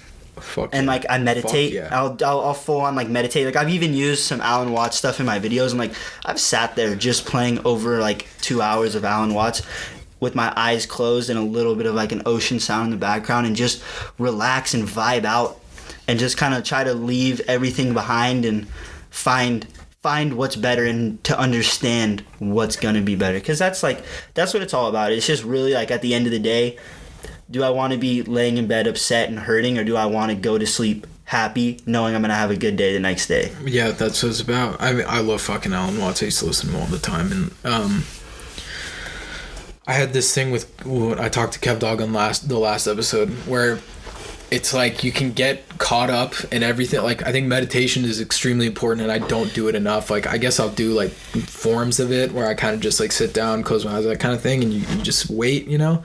But there's this sort of thing like people get so caught up in life. It's like you're sitting at your computer playing World of Warcraft for fucking 2 weeks straight, 15 hours a day. You wake up, hop on fucking I don't play World of Warcraft, so I don't know how the game works, but it's like your friend will come in and you're fucking greasy as shit, haven't taken a shower in 3 days, you're sweating, your fucking balls smell like shit, and you're sitting there playing World of Warcraft and you're freaking out about the game because your character isn't doing what you want or whatever. And it's some people do the same thing in life, and it's like, yo dude, get up and go get a glass of water and take a fucking walk around the block. Like, what are you doing right now? And I think the same thing in life. You get so caught up in everything that you're not living. You're just in your head all the time. Yeah, you're just existing. You're not living. Yeah, it's like I have it bad with the computer. I have it really bad. Like Fuck that, my dude. connection between myself and my computer, which I mean, really, like my computer that sits in my room has my entire life on it, because that's that's where my money comes from. That's where everything comes from. But like at the same time, it's like I have to sometimes, like, I need to get the fuck up and get outside and live, because I get so caught up watching videos and studying stuff and sitting behind this fucking screen, wanting to live and wanting to do all this Instead of going like the front door is right there. Go out and do it, dumbass. Like do it instead of sitting there behind the screen thinking it. It's like watching people stream video games Instead of and you're playing like, them. instead of just playing the game, you have it. What? It's right there, it's just 2 clicks away. And you're like, nah, I think I'm just gonna watch this guy do it instead. Exactly. But I mean, it's always good to watch people that are better at you or something. But and learn. you can get inspiration from that. But if you're not actually going to do it, you're just like, what are you? You're just watching somebody else do what you want to do. Yeah, it's a complete waste of time at the end of the day. Exactly. Yeah, that's where like I definitely struggle with that. Because like I do a lot of video studying. Like I just watch a lot of people's videos so I can study what is going on in the world of everything. But like I get so caught up watching this that I forget to go out and do it. Yeah, exactly. You know, like I have this huge passion for film and photography, and like sometimes I'm not out there filming or shooting photos or using my camera unless I'm getting paid to do it, because I'm so caught up watching other people who are doing it. I'm like, why am I watching these people do it when I have all the correct tools to be doing that, to be creating for the other person, you know? And like, you know, I get real cocky sitting there, well, I'm not doing it unless I'm getting paid. Fuck getting paid. Do it because you love it. Like, do it for the passion, for the love of what you do. Like, the money will come. Yeah, don't get caught up like not doing it because all of a sudden you don't cool guy yourself, you know? Like, I don't want to cool guy myself, you know? Like, I do that shit. Like, I cool guy myself where like people are like, oh, you want to come out and do this? I'm like, oh, not unless I'm getting paid. But like, what the fuck would I say some dumb ass shit? Like, I know I love it and I know I want to do it and I know I should be doing it. But like, I just straight cool guy you and myself by, you know, putting a barrier between myself and my potential and my ability. And then everybody loses. Yeah, nobody and gets it's anything. a loss for everyone. Everybody like, fucking. That was stupid. It's exactly fucking it. vicious. Yeah, that's dope. You know what I'm scared of? Asteroidal impacts. I don't even have enough time to think about that shit. Yeah, I mean, I'm not actually scared because if it happens, it happens and everybody dies. But like, there's a possibility that a fucking meteor slams into the earth and everybody dies. Like that could happen at any point. Yeah, no, see, I think about some dumb shit like that, like when I'm really high, dude. Like when I'm You're really on like high. mushrooms or something. I'm like sitting there, I'm like, oh god, and someone's like, what's wrong? I'm like, are you okay? I'm like, no, dude, like it could happen. Like, what are you talking about? I'm like, we could get bombed by a missile. Like something could just fall from the sky. Like, what if we just lose gravity? We just float away. Like, what if we all just float off the earth? Like, I'm like, wait, maybe I'm way too. I'm way too gone. I'm way too gone. But it's like the idea, like I think it's really cocky to think that we're the only living beings. Like I think about like, what if there's me, my exact self, just on the other side of the sun, that's on a planet that's me, like. But you're black. I don't even know. I could be anything. But like, there's a me that's on the other side of another planet that I can't see, that I could never even imagine living better and doing that. Like, I think about that, and I think about like I see the whole simulation theory. I never really looked into theories of life and all that, but like, dude, I got hella caught up in the simulation theory, and I really read about it, and I really like looked into it, and people tell me like, oh, I'm tripping. I smoke too much pot. You do too much acid. Like, you're so gone. I'm like, nah, man. Like I really looked into this, and I really thought about it, and I really put every scenario of my life into it, and I'm like, yo, that shit's fucking real. Like, there's someone controlling me right now. There's more of a chance that we're in a simulation than this is based reality. Yeah. I think that's there's 100%. Bro, you should see me playing VR. Oh, like, I'm VR? Yeah. Is that shit dope? It's insane, bro. But like when I play VR and I step out of VR, I get real into VR, and then I step out of VR and I go to the bathroom. And that's when like I really kind of simulate. I'm like, holy shit, my hands. Yeah, my, and you're like looking in the mirror. You're like, what am I in right now? Some people say like, okay, there was this one time I took a lot of Molly at a show, and that's when the simulation really hit me, because I was looking at somebody else. I was staring at somebody else, and I literally swear to God, people will say, oh, you just did too much drugs. Like, I think I did enough drugs to break through to the part where I can see what's really going on, because I swear to God, I saw someone glitching. People tell me like I was tripping, I'm tripping, but I'm like, no, like I looked at it, and I looked through it, and I looked at the person, and I saw like skipping lines, and I saw different movements, and they're like, no, you just took too much drugs. And I'm like, I don't think I took too much. I think I took enough to see what's really happening. You just haven't seen it. Dude. Yeah, you just trust me. If you saw it, you would be thinking the same damn thing. Like, dude, you're tripping. And I'm like, but no, like, dude, it's real, because I mean, you felt that it was fucking real as it gets, right? I mean, I've had the same thing, but I guess it's not really the same. But it's like, I was on acid one time, and I had this really bad trip where I was at a party with like Jonas and all them, and I got to a party after we'd taken acid, and I smoked a fat bowl, and I was like, you know what, dude, I'm fucking fine. I'm on the come down, like whatever, I'll be good. And it launched me right back into my shit, dude, like immediately. And I'm looking at everybody, and they're playing beer pong, and I was thinking in my head like Jonas will throw the ball, and Steven or Cole would say something, and then Jonas laughs. And I'm like, is Jonas laughing because he's trying to be nice, or is Jonas laughing because he actually thinks it's funny? I've been there. Oh my God. Or did Steven say that to make Jonas laugh? Or did Steven say that just because that's how he was feeling? But why was he feeling that way? And then why would Jonas laugh about it? And then like, I started getting into thing about him thinking about his thoughts, and his thoughts being, to get a reaction out of him. And then like, it's a constant chain. And I started freaking out, dude. And I couldn't talk. You couldn't. And Cole was standing next to me, and I was just like, outside. Like, I had to fucking leave, dude. And it just kept going. Like, I almost got in a loop. Nah, it gave me straight up social anxiety for like months after that. Did that, dude. We took I went on like a shroom trip, like kind of not like for like a week long, but like during this week I did shrooms multiple times, like two or three times. Pure psychedelia. Now, the first time I bought 2/8 to take 2/8. Well, I accidentally left one of the take myself take an eighth and my best friend take an eighth. Okay. But I accidentally left one of the eighths in my car, and I didn't realize it. So we just took what we had, and we had a good time, and everything was really fun. And we experienced some pretty cool shit. And then the next time, like 3 or 4 days later, me and all my friends, it was like a Friday, and we're like, let's take shrooms, let's go on an adventure. And we were like, yeah, let's do it. So one of my friends took them for the first time. He took a small amount. One of my other friends took like just below an eighth, and then I took like 4 grams or more. And I didn't think about it. Like, Heroic I just thought like it was just gonna be longer, but like Dude, at one point I was standing in a park staring at myself in the back of the head, and I would turn around and I'd see myself turned around, and I was like, this is not happening. That's it. Yeah, that's and I was like, this is really not happening, bro. Like, and then I started peeking, and we were at the park, and then I was like, yo, I'm peeking. Like, we need to get inside. Like, I'm peeking so hard. And we all of a sudden all looked at each other, and we sat there, and we all went, at the same time, we went, yep, up, yep. Like, we couldn't formulate words, and then, like, we slowly started to kind of mellow out. And that's when the question theory hit. So I started playing TV shows, and I'm like, how come every single thing they're saying is a question? And like, we all of a sudden just started asking all these questions, but we started asking questions, but we never answered the question because we would ask the question with the question.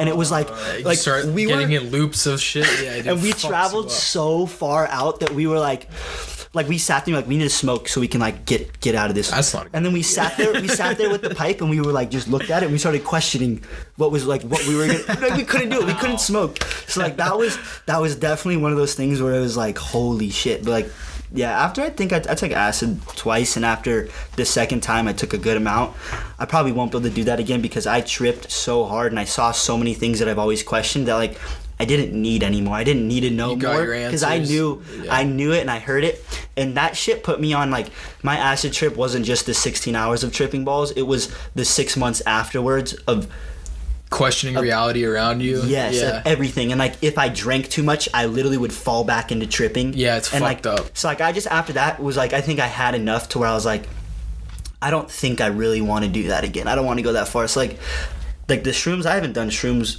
since like 2016 at Coachella, I think. No, actually I did them again sooner than that, but I think after like all that, like the acid is definitely like, I'm gonna stay away from that until I think I'm ready. The shrooms is kind of like, if I'll do shrooms, I will never do that much again. I'll definitely keep it at I'll probably keep it like half of an eighth because it's a good time and I can vibe out and everything's dope. Yeah, and everything's real good and vibey and I get small visuals, but I'm not trying to get the whole fucking trip. I have an eighth of shrooms sitting at my house right now. I've done acid like 3 times, and then I microdosed shrooms at a rave, which is like, it was sick, you know, like it was perfect. Like I did like a gram and a half or something, and I'm like, you know, like I kind of got this like bubbly feeling, but I'm like good. Yeah, you're good to go. It was like hard dubstep. Like, do you know what Zomboy is? Yeah. All right, so it was like Zomboy playing at like 1 o'clock in the morning. I'm tripping on shrooms. My buddy's on acid. My other Omar, you know Omar, right? Omar's on Xans, and we're fucking standing in this rave just like moshing, and it's like dubstep, and they have these big fucking spike things with lights and lasers, and I was just like, dude, this is fucking awesome. Like, it's perfect. But yeah, I'm thinking I gotta take that eighth and like use it, because I think that the misconception with psychedelics is people think that you can take psychedelics and go to a party, and it's like, no, you're fucking bad idea. up. Yeah, no. Bad idea. It's a tool. Don't do it. It's a tool that you use to fucking open your mind and find some answers. And I think like, not when you're depressed, but when you're thinking, you're at a point, which I feel like I'm at a point now where it's like, I think I need some answers to some shit, and like get over some stuff in the past. And I think that that's like what you're supposed to use that tool for. And I mean, try things.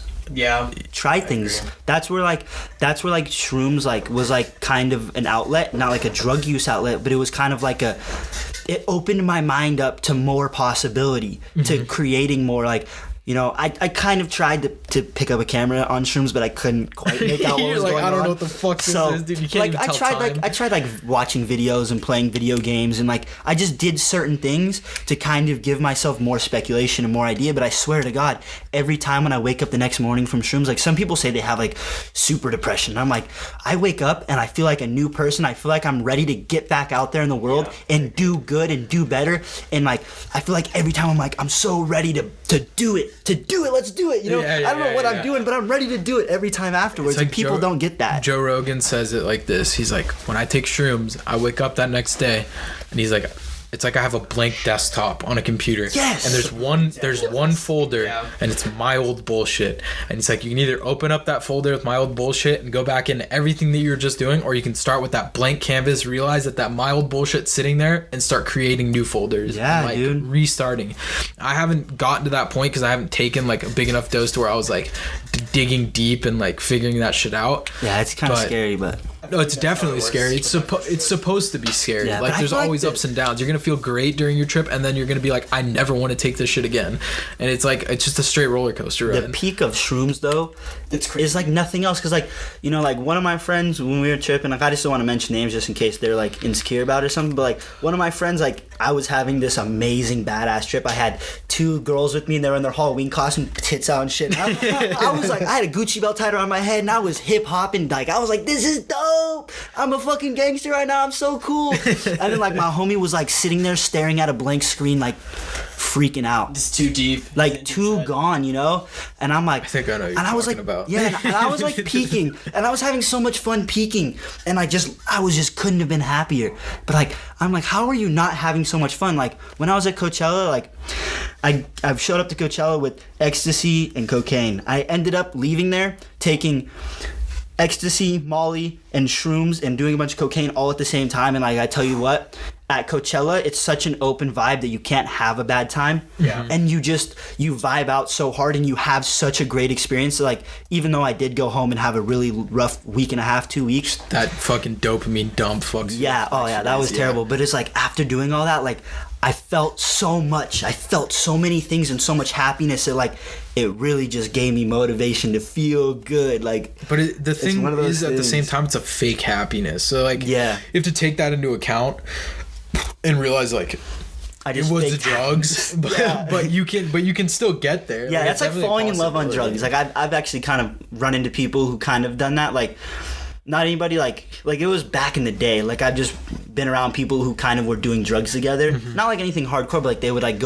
they'd go somewhere together and like they'd be like rolling at their house together. Yeah, you know? you can bond over that But for like sure. yeah, but the thing is like I feel like I think with an intimate relationship with like a significant other, doing something like Molly that creates this big picture of happiness kind of can mess up the situation. Because you wake up the next morning and you're like, that wasn't real. Yeah. That's just how I felt. But like I know some people who have done that kind of thing and they're completely normal, completely Yeah. fine. It never affects their actual I think it has to be really real, and then you do that on top of it, and it just makes that all really like it's like hitting it with like a microscope, and it's like really strong, like expanding that, and then it's still the next day you still realize like I still love this person a lot, Yeah. so it's still there. But like some people don't love this person or they don't even know how they feel about this person And they then do they that fake and it then like they that, all of a yeah. sudden and like that's a bad thing. But like I know people who are like really into each other before and then they do it together and it's not that they're more or less afterwards, but they're still the same. And like that's where I'm like, damn, like you guys kind of showed me something I've never seen. But then I've seen people who are like not really that into each other and they do that kind of thing together and they're like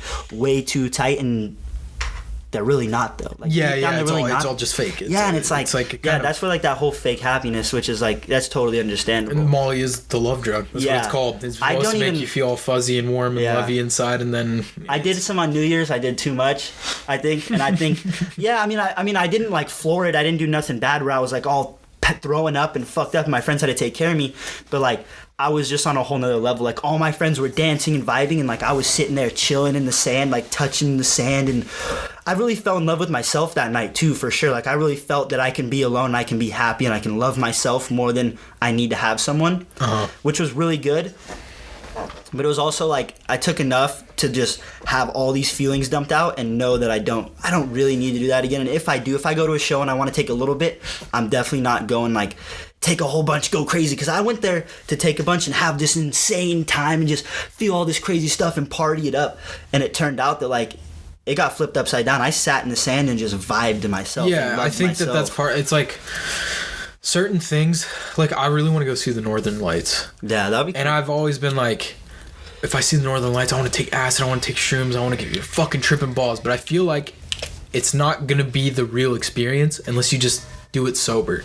Because Yeah. when you're that's like base reality. That's when, yeah. Honestly, is when you're sober. So if I saw the Northern Lights sober, I'm gonna remember how I felt. It's gonna be Yeah, it's like real putting as a fuck. filter on it. Exactly. So it's like it's gonna be completely real. It's not gonna have any sort of clouded anything. If it was maybe the second time, yeah, they'll then get fucked up. But like the I first hate, time, I feel like like- you gotta experience things for how they actually are, and Yeah. then take the drugs and then go have some fun with it. Yeah, see, but like what I hate is like like nowadays, I've gone to like not a bunch of concerts, but I've gone to a good amount.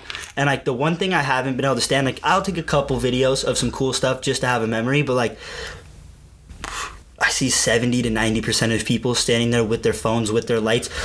They're like literally putting a filter on reality. They're standing there like this and they're watching their phone trying to film everything. Yeah, you're watching a concert through your phone screen. It's like, dude, you totally fucked up the whole experience of being at the concert. You go to that concert and like whether you take drugs or you're drunk or you're completely sober, you're there to experience the concert and the live music, not to take a video of it. You can go online and watch a video of it. You're just going to watch the video the next day on your phone. It's like you were just there. You could have watched it in person. Why don't you be there in person and live in the moment and feel the moment and be a part of it rather than film the whole thing and then like totally miss out on the whole experience of it all? And I'm like, yo, you're tripping. Have you looked at like concerts from like the 90s and shit like that? You don't ever see a phone or a video camera. They didn't exist, dude. No. So everybody there is just fucking partying it up. That's why when you go to concerts now, people don't mosh as much. Everybody's just holding up their phones like this. And I don't do that shit. I don't either because I'm like, I want to enjoy it. I'll take 2 videos. I'm like, I'll remember this. Yeah, is dope. something to remind you. Phone's in my pocket and that's it. Yeah, now I'm gonna go have fun. I don't even look at my phone. Don't worry about it. Exactly. It's just fucked. Like, you can go through to all my concert experiences and you see like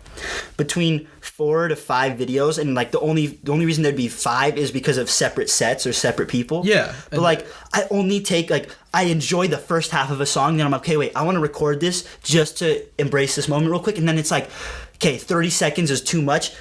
Put that shit away. I'm gonna go back to having fun. Yeah, I'm gonna go back to living in the moment. You know, like I see so many videos. You know, every time I go on like Snapchat, if somebody had a concert, not only is 90% of the concert on their Snapchat, like you could have just been there watching their Snapchat, but it's like everybody else in front of them and behind them is on their phones, and you're like, dude, what are you doing? What do you guys do? All of you. You just paid like $90 to $100 to see this person play live to record it on your phone. You can literally just go on the internet and watch that video. Yeah, and now might as well. Now me, I just got to see the whole concert for free because you were fucking filming the whole thing. Yeah, you just spent exactly. Your $90 for me, you fucking idiot.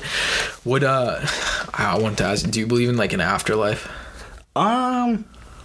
Or previous lives, like you lived? I definitely believe in a previous life, and I do get a lot of people tell me I have like a wise soul, that like I've been born before. And I definitely I feel like as a kid I definitely heavily experienced the thought as a young kid. I always thought about who I was and what I was before I am what I am now. And I don't think about it as much to this day.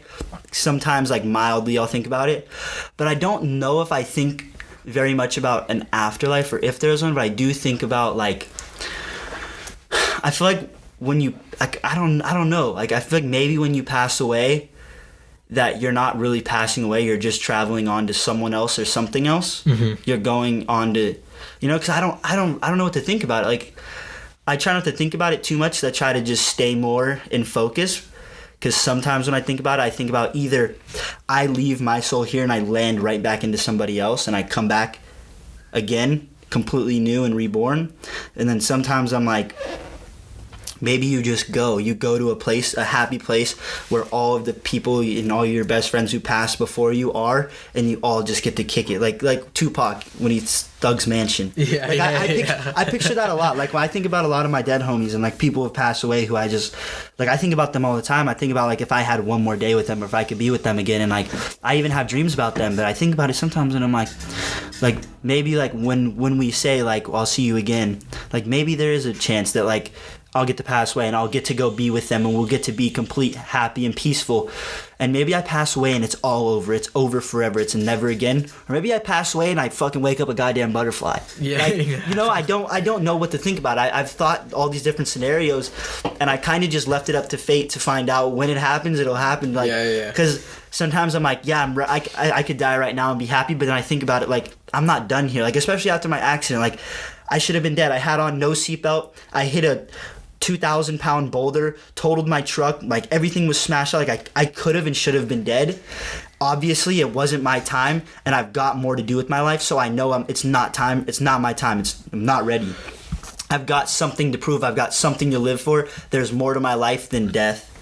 But then I think, like, you know, because sometimes, like, I feel like one of my friends who passed away, like, he really lived life. Like, he lived life all the way to the edge, tip top, did everything you could to be so happy and always so ecstatic and so stoked and always doing the craziest stuff. And, like, they say, like, the most beautiful flowers are picked from the garden. And, like, I'm like, maybe you reach a point where you've done enough and you've seen enough and you've inspired enough people to where maybe it's your time, you know? You've done your part. Yeah, you've done your part here. Yeah. And, like, even though everybody's going to miss you immensely for the rest of their lives, you've done your part. It's your time. You know, somebody else needs you somewhere else more important right now than where you are now. And, like, I think about that. This is deep. My concept on it, just so maybe you can understand. Yeah, no, like, let's go. Deja vu, right? Mm-hmm. I think deja vu is like you peeking into other lives that you probably lived. And that's why something might seem familiar, because it's like that feeling that you get like, wait, I've done this before. I've been here before. It's either, okay, maybe it was in this life that I experienced that, or maybe it was a different life where I had a similar situation. I feel that.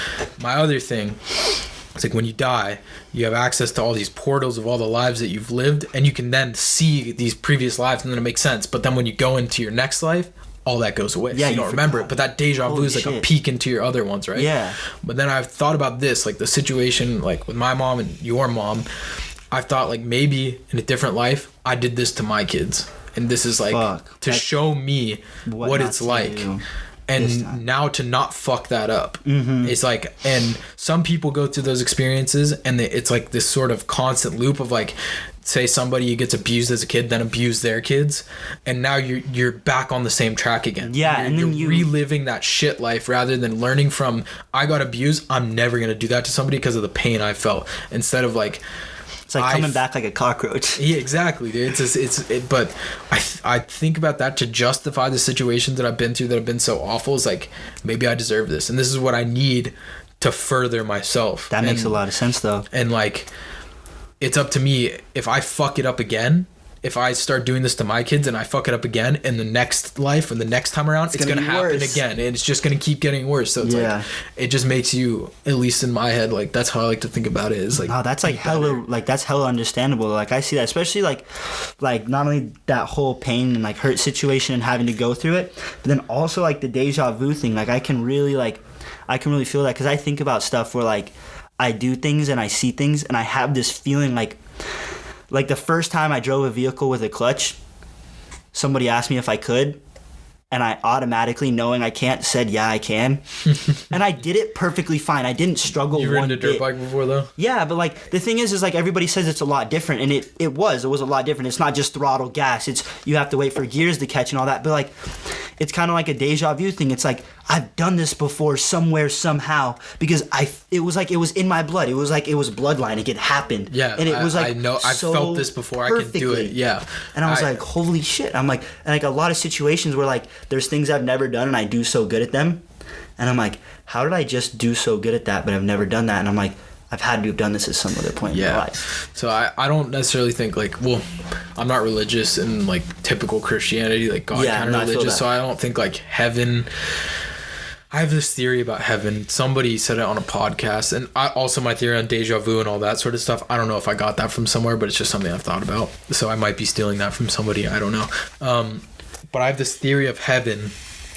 This guy, well, it's not my theory. I heard it, and it just clicked with me. Mm-hmm. He said, I had a dream where I woke up, and it was this open meadow, and there was a tree and a fountain, and this lady comes out. She's naked, and she's got nice-ass tits. And she's like, this is, I don't know if this is purgatory, but she's like, in this world, you can have whatever you want, whenever you want it. You can have everything.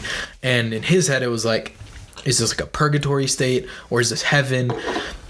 And so he asked, like, am I in heaven right now? I can have anything I want. I can have whatever I want. And she's like, no, you were just at heaven. Like, earth is heaven, because if everything is good all the time, you can have whatever you want, you're bound to be bored of it. It doesn't mean anything.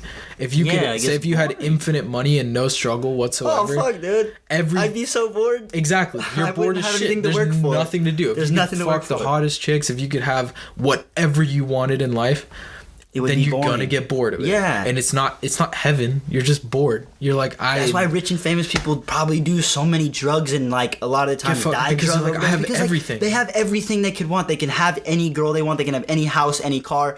And I mean, that doesn't necessarily mean happiness. In no means does money mean happiness ever.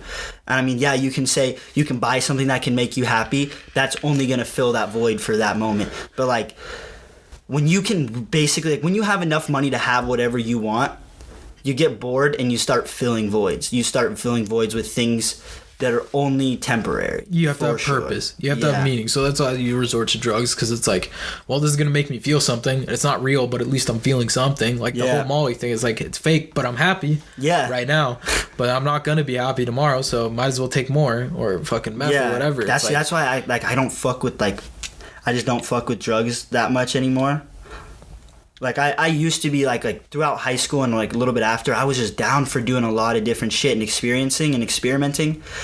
And, like, the only thing I've ever, like, had, like, not even, like, a legitimate problem, but I've had a struggle with was like the same thing. I mean, I feel like everybody's gonna say this, but it's like the Xanax and the opiates. Like, dude, I was eating fucking Norcos and Percocet or like Xanax because of the feeling and the constant thing it gave me, and it was so top 10 feeling taking 2 fucking Norcos and it's like smoking so a bowl, great, and your whole body's vibrating and you feel like you're coming all the time. I was like, this is the fucking shit. Dude, it's the move. But then like you have to really, I guess you have to experience that to know right and wrong, because like nowadays, like, I wouldn't say I'm completely sober, but, like, I don't drink like I used to. I used to drink and get fucked up. Now I don't drink to get fucked up. I drink to have a couple drinks. I don't even enjoy getting fucked up. And, like I don't do cocaine at all anymore. And some people are like, oh, you're just a pussy. And I'm almost like, oh, no, my nose is fucked up. It hurts. But in, like, reality, it's like... fuck up your nose. Yeah, but, like, no, it's like I had a broken nose, so now I can use that. But, like, it's like, I just don't want to. I just don't want that feeling anymore. I think it's overrated. I think some people really like I did coke for a little bit. Yeah, but it's just it's like... Once your nose is constantly dry and bleeding all the time, you don't want to do it anymore. Yeah. Like, I did not enjoy that feeling. But it's not even, it was never that for me. It was just like, I don't want to be high anymore. Like, like I enjoy smoking, and I'm definitely not like a stoner as like I was. Like, I used to be able to smoke fat and do a lot of smoking, and like I'll smoke now and I'll get stoned and have a good time, but like I cannot smoke a lot, and I do not enjoy being too high. Like, I have a recent... People say too high isn't a thing, but I'm like, I do not like smoking too much. It definitely is a thing. Yeah. I have a new rule for myself is I don't smoke with people anymore. I'll smoke by myself when I'm sitting at my computer playing fucking Apex, playing video games. My thing. I'll get stoned and I'm like, all right, I do that a lot. I feel good right now, and this shit is intense as fuck, and it's like nothing special is happening, but I'm freaking the fuck out right now. Yeah, and it feels good, but like I can't smoke around people because I just sit there quiet as fuck, and you get kind of paranoid too. And I'm just like, God, dude, what the fuck is everybody thinking about right now? And then I'm like, do they hate me? Like, what am I? That's exactly. You get like this mad trance of paranoia, which I get that 100%, and like. I can only smoke, like, there's only a certain few people who I can be okay being stoned around. I can be, like, totally just mellowed out, chilling. But then there's also, like, the thing is, like, I won't smoke around people I don't know. And there's a lot of people who like, oh, you want to smoke? And I'm like, no. And like, oh, you don't smoke? And I'm like, yeah.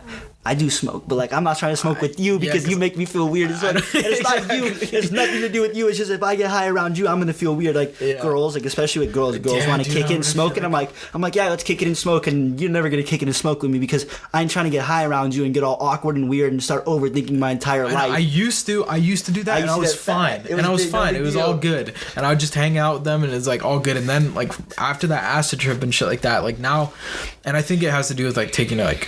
Honestly, tolerance breaks are a big deal, but like, I'll smoke with the homies when we're sitting there and we're about to watch a movie, and it's like, all right, like I'll get baked and I'll fucking watch this movie, and by the time the movie's over, I won't be that stoned anymore. But I get locked up in my fucking head, and it's no. You lose it, dude. You start overthinking everything. You start thinking about something you said to someone a month ago, and if that could affect you, if they said to something else, and like, like, are they still thinking about that? Dude, they think I'm a fucking idiot or something. Yeah, it's you like overthink so far. It doesn't matter. It doesn't fucking matter. I wouldn't think about this sober. Why am I thinking about it now? But like, yes, like I can't do that. I can't kick it and be high around. Like, there's only certain people who I can be like, yeah, I'm stoned and hang around them. them. Like, I could be stoned hanging out, and like the person I love and want to hang out with the most could be like, hey, you want to kick it? And if that's the kind of person I can't be high around, I'm like, no, I'm sorry, I'm busy. Yeah. I'm busy sitting here not doing anything stoned. Like, sorry. I mean, I'm gonna overthink my entire life with like, you. but sometimes that's good. Like, it's good to like so when I'm good. stoned It's by so good myself for you. and I'm freaking out. It's probably because somewhere in my life You I'm become so fucking up. self-aware. Yeah, very, become very so self-critical, self-aware, and like dude. I'm like, okay, like I can't do this shit anymore. I can't post these pictures on social media where I'm talking about all this depressed shit. So it's like, like I'm looking at it now from an objective point of view where it's like I'm baked as fuck, and all I'm thinking about is what other people are thinking Of me. Oh yeah, which is like, oh, this kid's a fucking depressed faggot. This kid's just trying to get attention, and like And that's in all I'm reality, thinking someone about, probably doesn't even look at They it or just think anything scroll of it. right They're like, past it. they're like, well, that's a double-click, cool whatever. caption. Yeah, Or, whatever. But or like you told someone about something you did, and like you totally like think like, what if that comes back to me? Yeah. Like, and it's not even a big deal. Like, you told someone that like They forgot like you about peed in a that. bush outside of a house, you know? And They you're like, forgot what about if they that tell that 10 person and that person hates me and that's why? Like, they forgot about that shit 10 seconds after you said it. They Yeah. never thought about it again. Oh But my with the God. Kush, it always comes back. yeah, I don't know how. And it some happens people, so heavily. like fucking Omar, used to take like an edible, 100 milligram edible before work, and he was fine. And I'll take 25, and I'll be fucked off my I couldn't ass even for take 8 10, and hours. I'd be freaking out. Yeah, it's like I mean, some people it works fine. Cole gets stoned wherever, all good. Like, Yeah. just fucking feeling fine, mellowed out. For me, I'm just like locked up in my head, and I'm like, all of you guys hate me, and I hate me. Yeah, dude. It's like the homie Hawk shit. Like, that fool can sit there and smoke bong load and joint and one after another, and like he'll pass that shit to me and I'll hit it once and I'll be like, here you go, and he'll pass it back. I'm like, I'm good. Yeah. And he can sit there all day and do it, and it's almost like a jealousy thing, because like I'm like, if I hit it one or two more times from now, I'm gonna have to get the hell out of I here gotta and go go hide. home. I gotta go Yeah, home. and like these fools can just kick it anywhere in the world and just like be completely lit. Like, I went on a trip earlier this year, a film trip just up in Nevada, and everybody, we were in the freaking factory motorhome. Like, everybody was chilling and everybody was kicking in. Everybody was smoking, drinking, having a good time. And I'm sitting there, didn't touch a thing. And everyone's like, oh, smoke, smoke, smoke. Oh, hit this, do that. And I'm just like, no, like, because I don't want to. You guys aren't gonna like me. Yeah, I'm not gonna. I'm like gonna me freak like out. Yeah, and then I go home and I'm perfectly fine. I get high right again. Right. Yeah, when I I'll home, get but I'm stoned around as my fuck shit. by myself, and I'm just gonna sit here and play video games because that's what I can think about, and I don't have to think about how much of a fuck up I am. The same thing with drinking. Like, my 21st is on Sunday. Yeah, So happy Saturday birthday, night. by the Thank way. you, man. I appreciate it. That's why I picked up the fucking Modelo's, fool. That's right.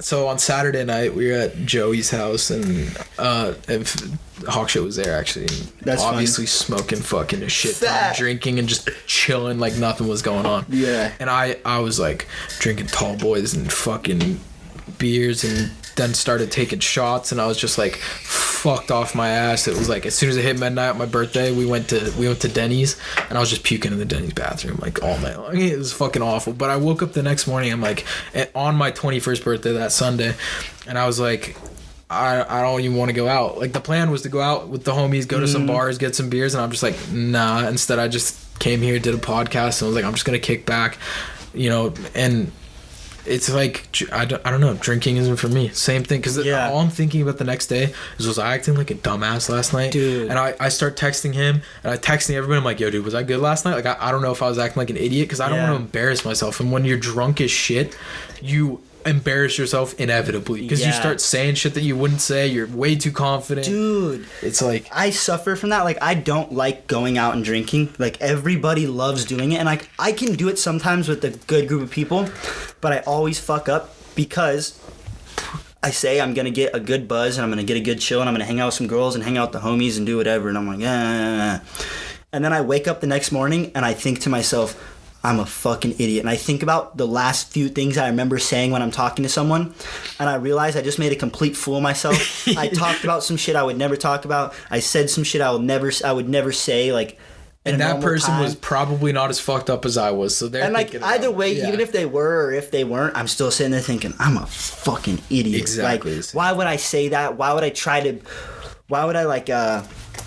Why would I exploit myself? Why would I try to act like that one thing I said was cool when I know personally that thing is stupid, but I was drunk and I said it, and like that's where I definitely draw the line with drinking nowadays. Like I can hang out, have a couple beers or whatever, but I try and I do a lot to not get drunk unless it's in a tight room of people who it doesn't matter what I say. Yeah, definitely. Like I hate being out at a bar or something and either run into an old friend or you're talking to a girl and you just say some dumbass shit and you think about it the next day and you're like, I'm a fucking fool. Yeah, I'm a fucking fool.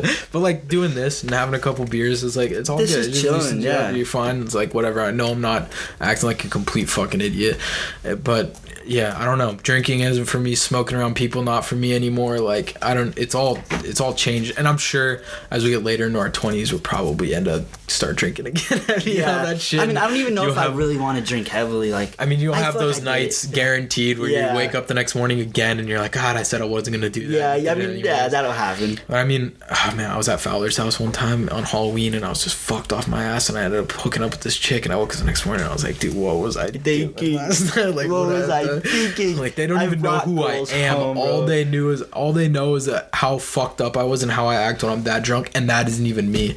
Yeah, you know what the worst thing too is, like when you're drunk with like all your boys, right? And say there's a cute ass girl, or she's not even cute at all, but everybody's gassing you up. You got those goggles on. And and they're getting all gassed up to go at it, and then you kick it with her or whatever, and you bring her home, and you wake up the next day, and you're like, I just said like a week ago I would never touch this girl or talk to her, and now I just drank, and they totally gassed me up and played me into getting with this person. Now everybody's gonna think I'm a fool, and I do that, and I'm like, I gotta stop. Like this needs to end. Yeah. And I'm even at the point now where like, I really kind of stay away from girls. Not like, get away from me, you're evil. But like, I really just don't do like the whole talking and hanging out or just having sex with girls. Like, I'm really only interested in like a connection and like intimacy and like being with someone who I can really vibe with, just because like I've got so much going on in my life and I've got so much responsibility, and I also have, you know, my whole career that I'm launching, and I'm trying to be a somebody, and I'm trying to do such big things that like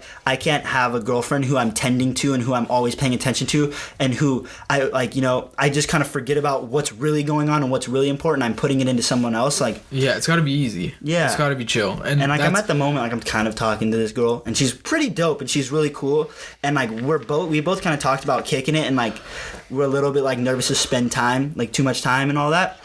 And it seems like it could be right and it could work, but at the same time there's such a skeptical thing of like, but like I can't fall for this person, I can't fall into this. Like we could totally fall in love as long as everything works out the way it needs to, but 90% of the time it's gonna not work out that way. It's a game. You're playing a game at this point. You're playing a game with your mind. I should hit you up or not. It's like, it's been 3 days, but I feel like if I hit you up, you're gonna think I'm being too needy or some shit. Yeah. And you start getting in this like big ass game, and it's like, it just should be easy. It should. You should just want to kick it. You should be able to talk about everything. Yeah, exactly. I mean, and that's not easy to find. I don't think so. Especially nowadays, you can't even find a girl who isn't gonna fuck your friends. Bro, I'm gonna be honest. Out here. Oh yeah, bro. It's not your girl. It's your turn. Christ, dude. It's your not turn. Your girl, it's that's your a turn. That's a good fucking saying. That's because a fucking perfect way to put it. You're gonna find out once you're done with her, like 4 or 5 other dudes who already slept with her, and you might have even been around them with her, and you had no idea. But then you're around them one night hanging out, and they ask you about her, and then they tell you, you go, oh, I'm done. I don't even care. And they go, oh yeah, that was a good one, right? And I go, like, what do you mean? You're like, oh, that one kind of hurt. I had that. You're like, reason, oh yeah. wow, okay. So you feel like you this got whole lied time, to. yeah, you feel like you just got played, and then you're really mad. But you're like,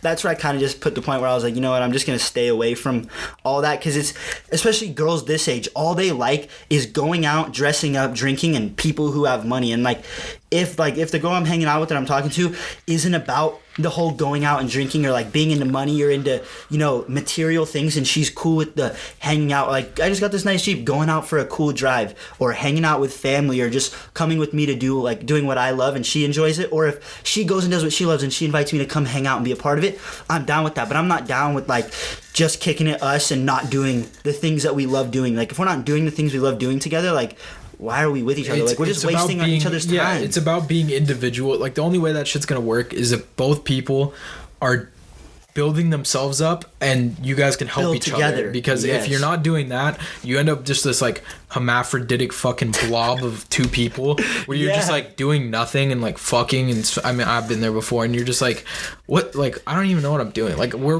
literally the same person. We both just put our issues on each other, and you like end up fucking shit up that way, and it just never goes the right way. Yeah. It's about like, you have to keep doing what you're doing, but you can also lose yourself in people, and then it gets Exactly. into No, a whole other 100%. thing. And it's like, it's just a big game. Mm-hmm. I think also though, like the whole thing where it's like, it's not your girl, it's just your turn. Nobody is your property, you know, in the No. same way that they're not yours. So like, at the end of the day, like, you have to let them be a person. You have to be your own person. You can't be controlling. You can't control someone's life. That's their life. They're going to do what they want. You can't get mad at someone for doing something they would naturally do. You can't be mad that, like, I mean, as much as you want to be mad, say you've got a girlfriend and she's off one night and she runs into some other guy and that she's into and she gets with him, you're going to be pissed. You're going to hate her. You're going to want to say all these mean things. But at the end of the day, you got to respect that they do what makes them happy, even though it's so fucked up. Like, that's, it's so rude to do something like that to someone. But the way I look at it is like, you do what you want to do and I do what I want to do, but you know there are rules. And if you break the rules, like the rules that I set, which is basically don't fucking cheat on me, yeah, then we're not cool anymore, and that's the way it is. But like, I'm not gonna tell you what to do. You know what to do. So you know. simple. And if you feel like you want to go fuck that other dude, at least have the respect to just tell me that you don't just want be to like, be with me. And there's some- exactly. yeah. And just go do that, and that's fine. But I've had don't girls fucking lie to me. lie their ass off, lie through their teeth for like more than a day straight, just telling me like, you know, like, I just need to work on myself and I just need to be happy with myself and all this. And like, There it in the back of your head, you're already thinking of somebody else that there was already a problem with, and you're thinking something's up.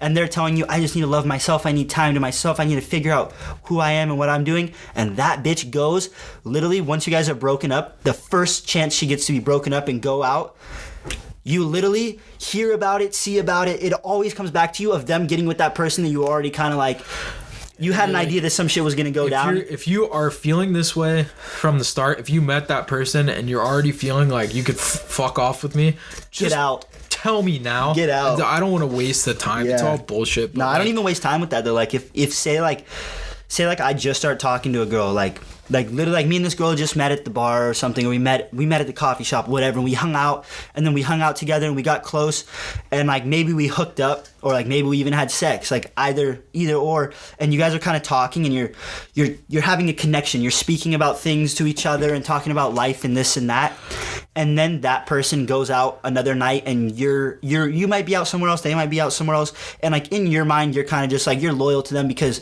you just kind of met them and you're kind of like, you kind of want to work things out, but you still want to go out and do your thing and have a good time. Yeah. But like, say like in my mind, like if that person goes out and they end up getting with somebody else, I have mad respect if you tell me, yeah, that this happened, this is whatever, and you tell me that, I'm not gonna be mad, I'm not gonna hate you, anything. It's all love. Like, I'm glad you did that. I'm glad you did what makes you happy. Yeah, but just don't talk to me ever again. Not like fuck you, I hate you. I mean, if you really need something, you can talk to me, but like, don't try to hang out with me, don't try to talk to me, don't try to waste my time, because I'm only about someone who's about me, and if you're not about me, like, off the bat, you're not going to be about me later on. Like, there's nothing that's going to change your mindset from doing what you already did. Yeah, 100%. You know, if it's not already set at the beginning, the feeling and the emotion, it's not already set there, it's not going to be set any later. What's going to change that? Yeah, exactly. Nothing. It's not fucking worth it. I mean, it's all just a big game. I think out here though, specifically, In this it's when you valley. get in that, when you get to those problems with chicks are just all over the place. Like, nobody knows what's going on because the people that are still here never left here. Nah. So when you go other places, I think people like might have a little bit more perspective, where like the way that Justice Valley is in general, like, It's raises crazy. people to be some kind Yeah. of way, like kind of. I mean, it's just a bunch of fucking rich kids, dude. They don't know they what don't it's know like what's to going live life, on. and it's And I've lived in multiple different places. Like right when we first met, I just come back from the beach. When we first started hanging out with everybody together, I just come home from the beach. So I lived a whole nother lifestyle. So like, the lifestyle out here to me since forever has been whack.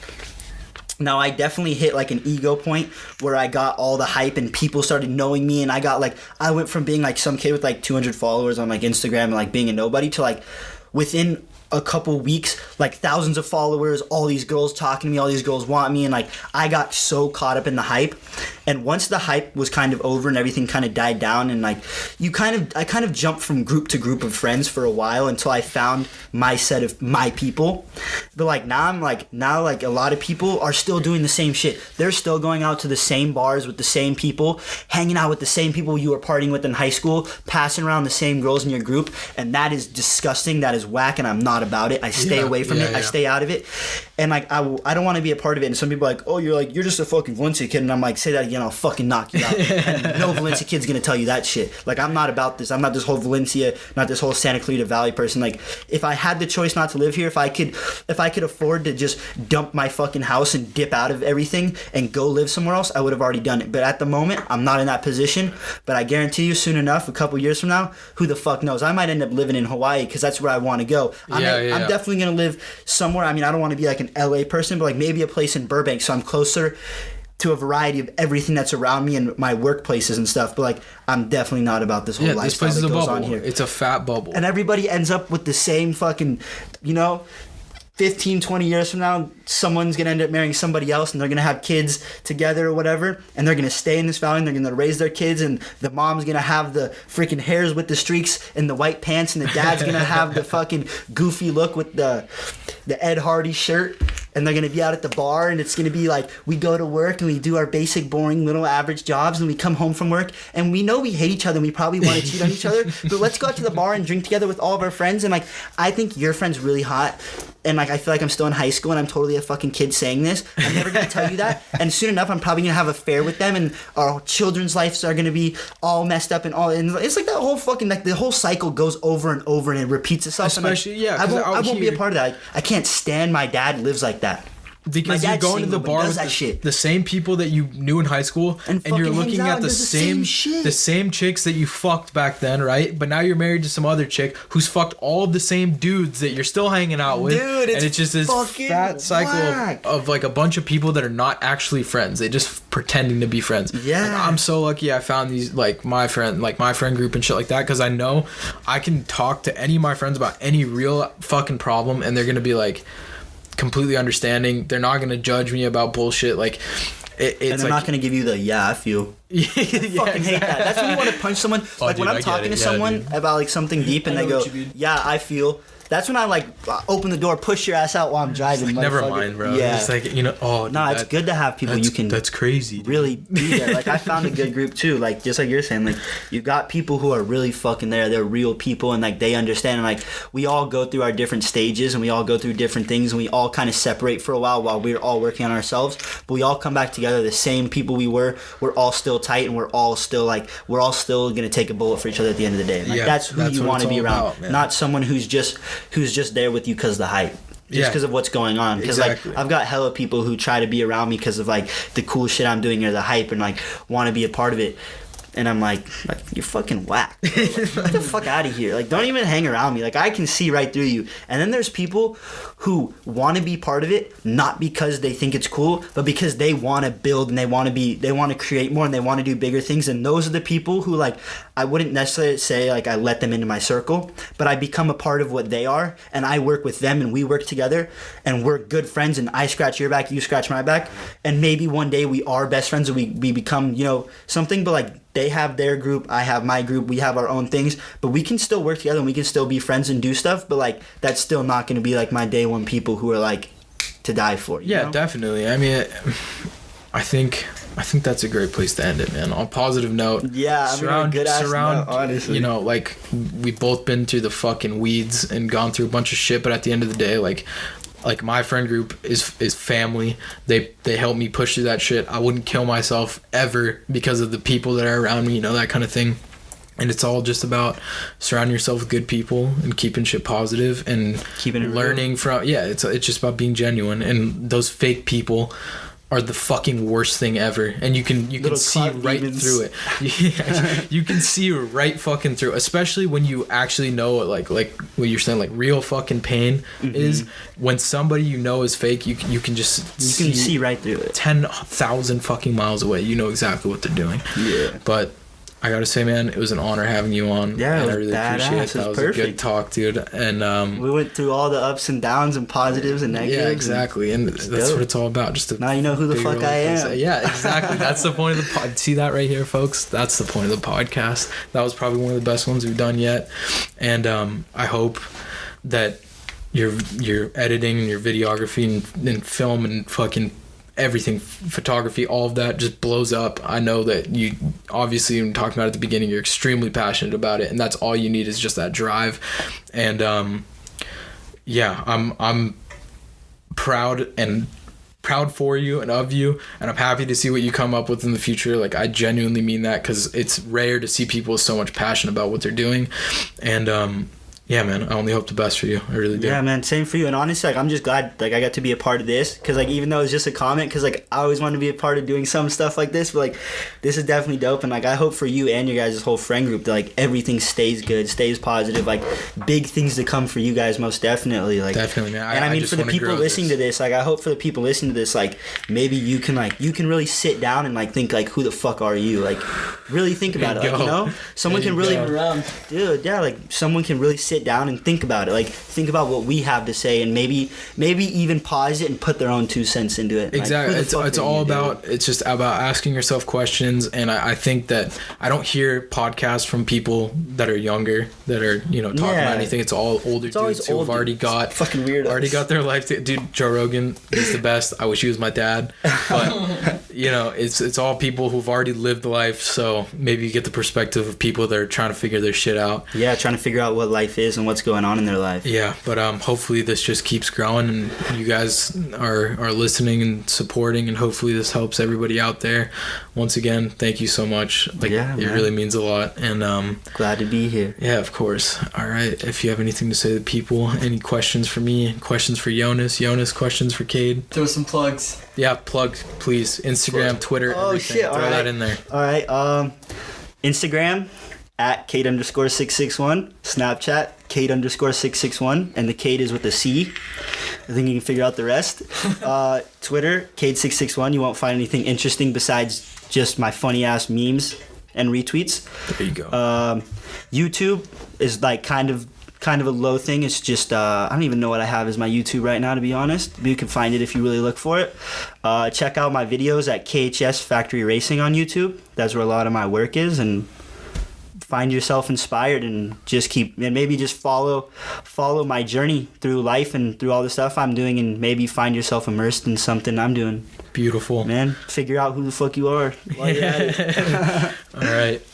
That's the end of episode 4, folks. We love you ladies, gentlemen, non-binary folk.